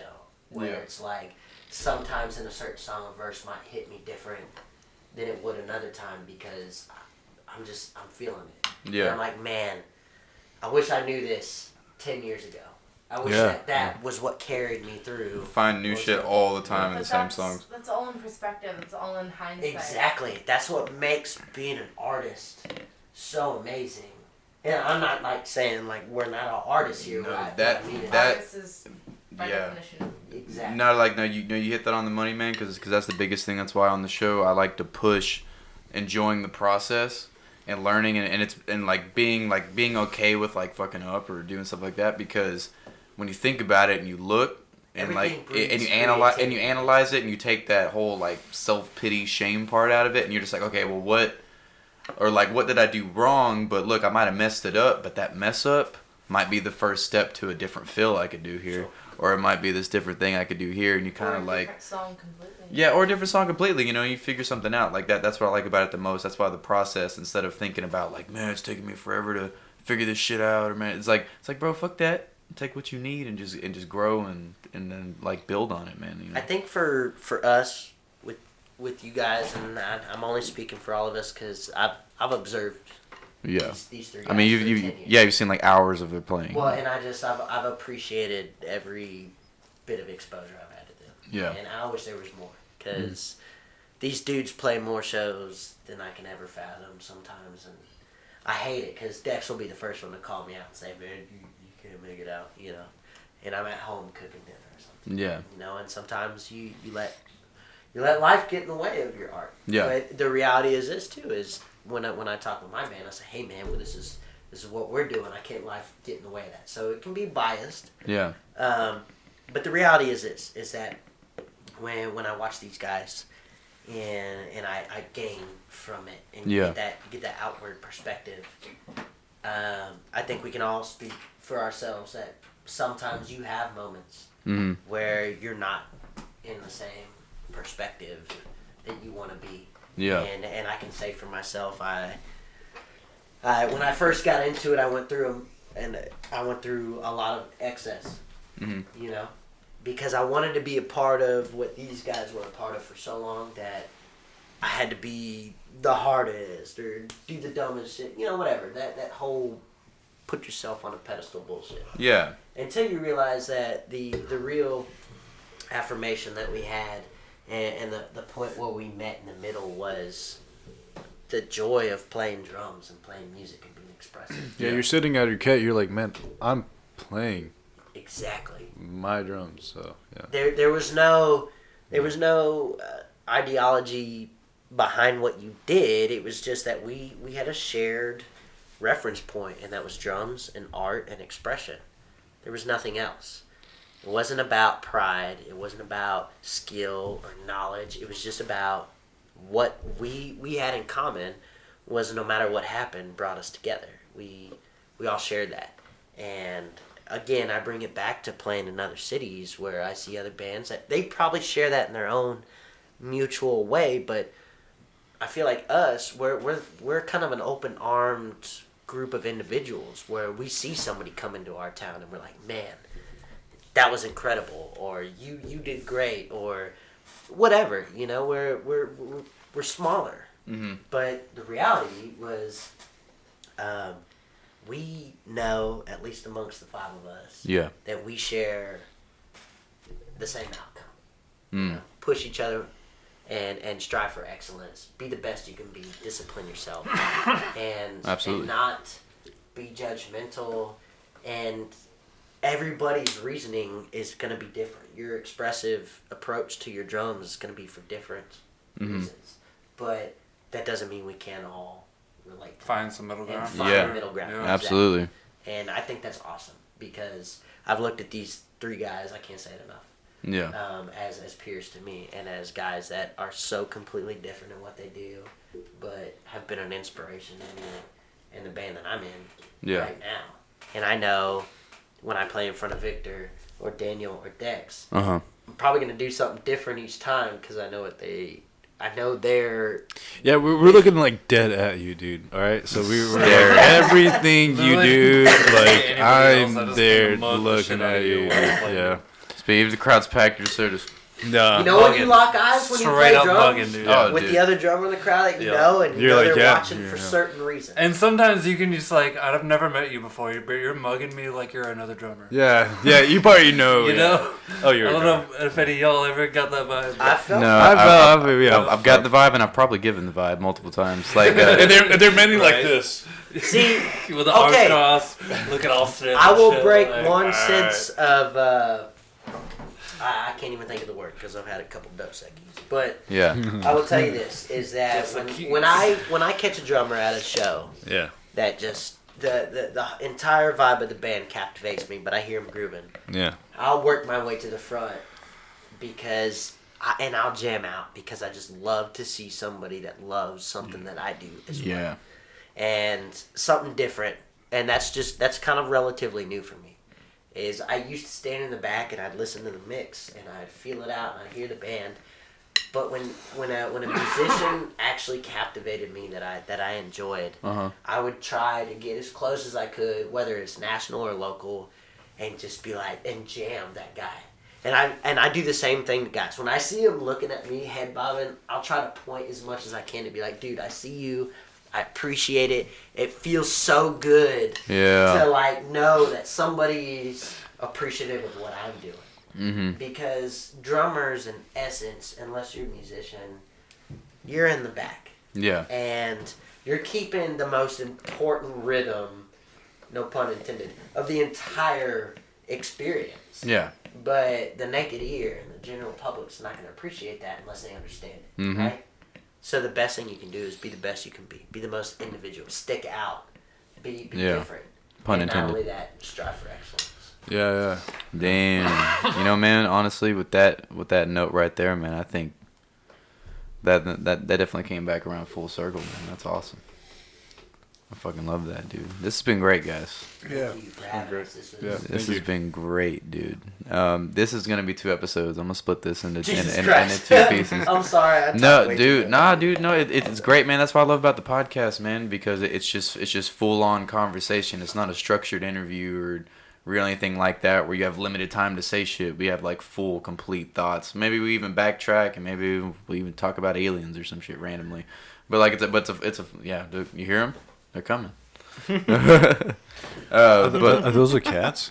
Yeah, dude, they throw down. They fucking wrestle, dude. They'll tumble down the stairs and shit. It's fucking, they're ridiculous. Is that real? No, somebody's boombox. Yeah. Wait, what? It's a boombox.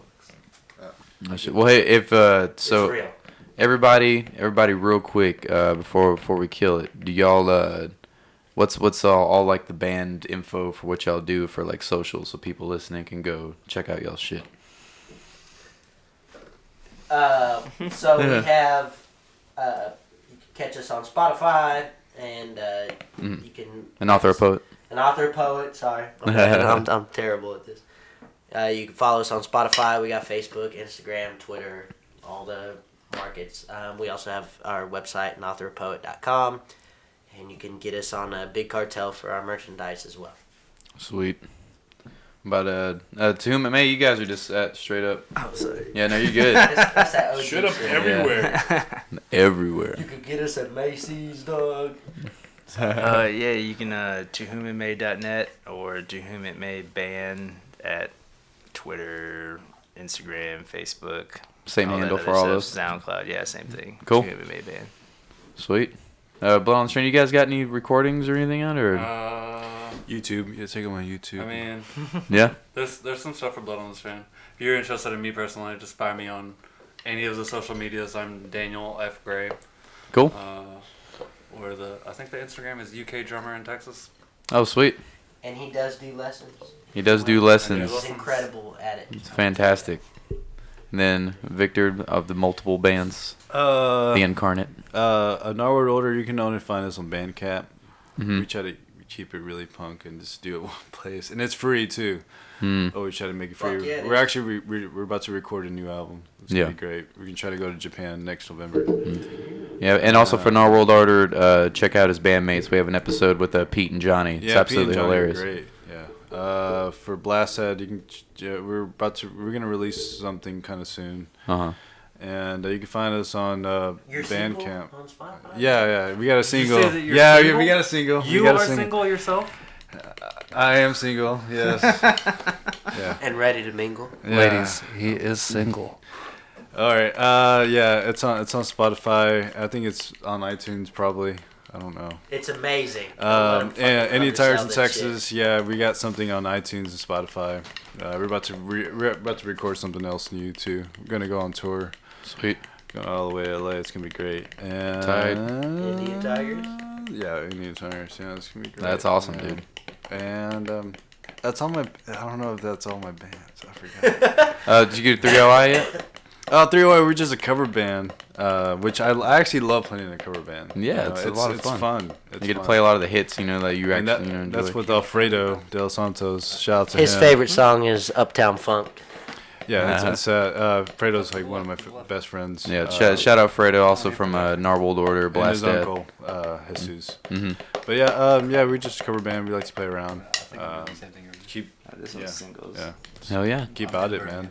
keep myself busy. Swap it all Absolutely. around. Swap it all around. All right, guys. Well, appreciate y'all coming on. Thank you for having us. This can be Thank the you for wrap having here. us. All right, you guys. Make sure you guys go follow Artisan Depth Podcast at Apple Podcasts. We're on Stitcher. We're on Google Play. Everywhere. We're on Spotify. We're everywhere. There's no reason you shouldn't be listening. We're in your house. We're in your house right now if you're playing this. So fix us a plate of food and show me where your bathroom is. Yeah, right. All right. All right, you guys. I'll catch y'all later.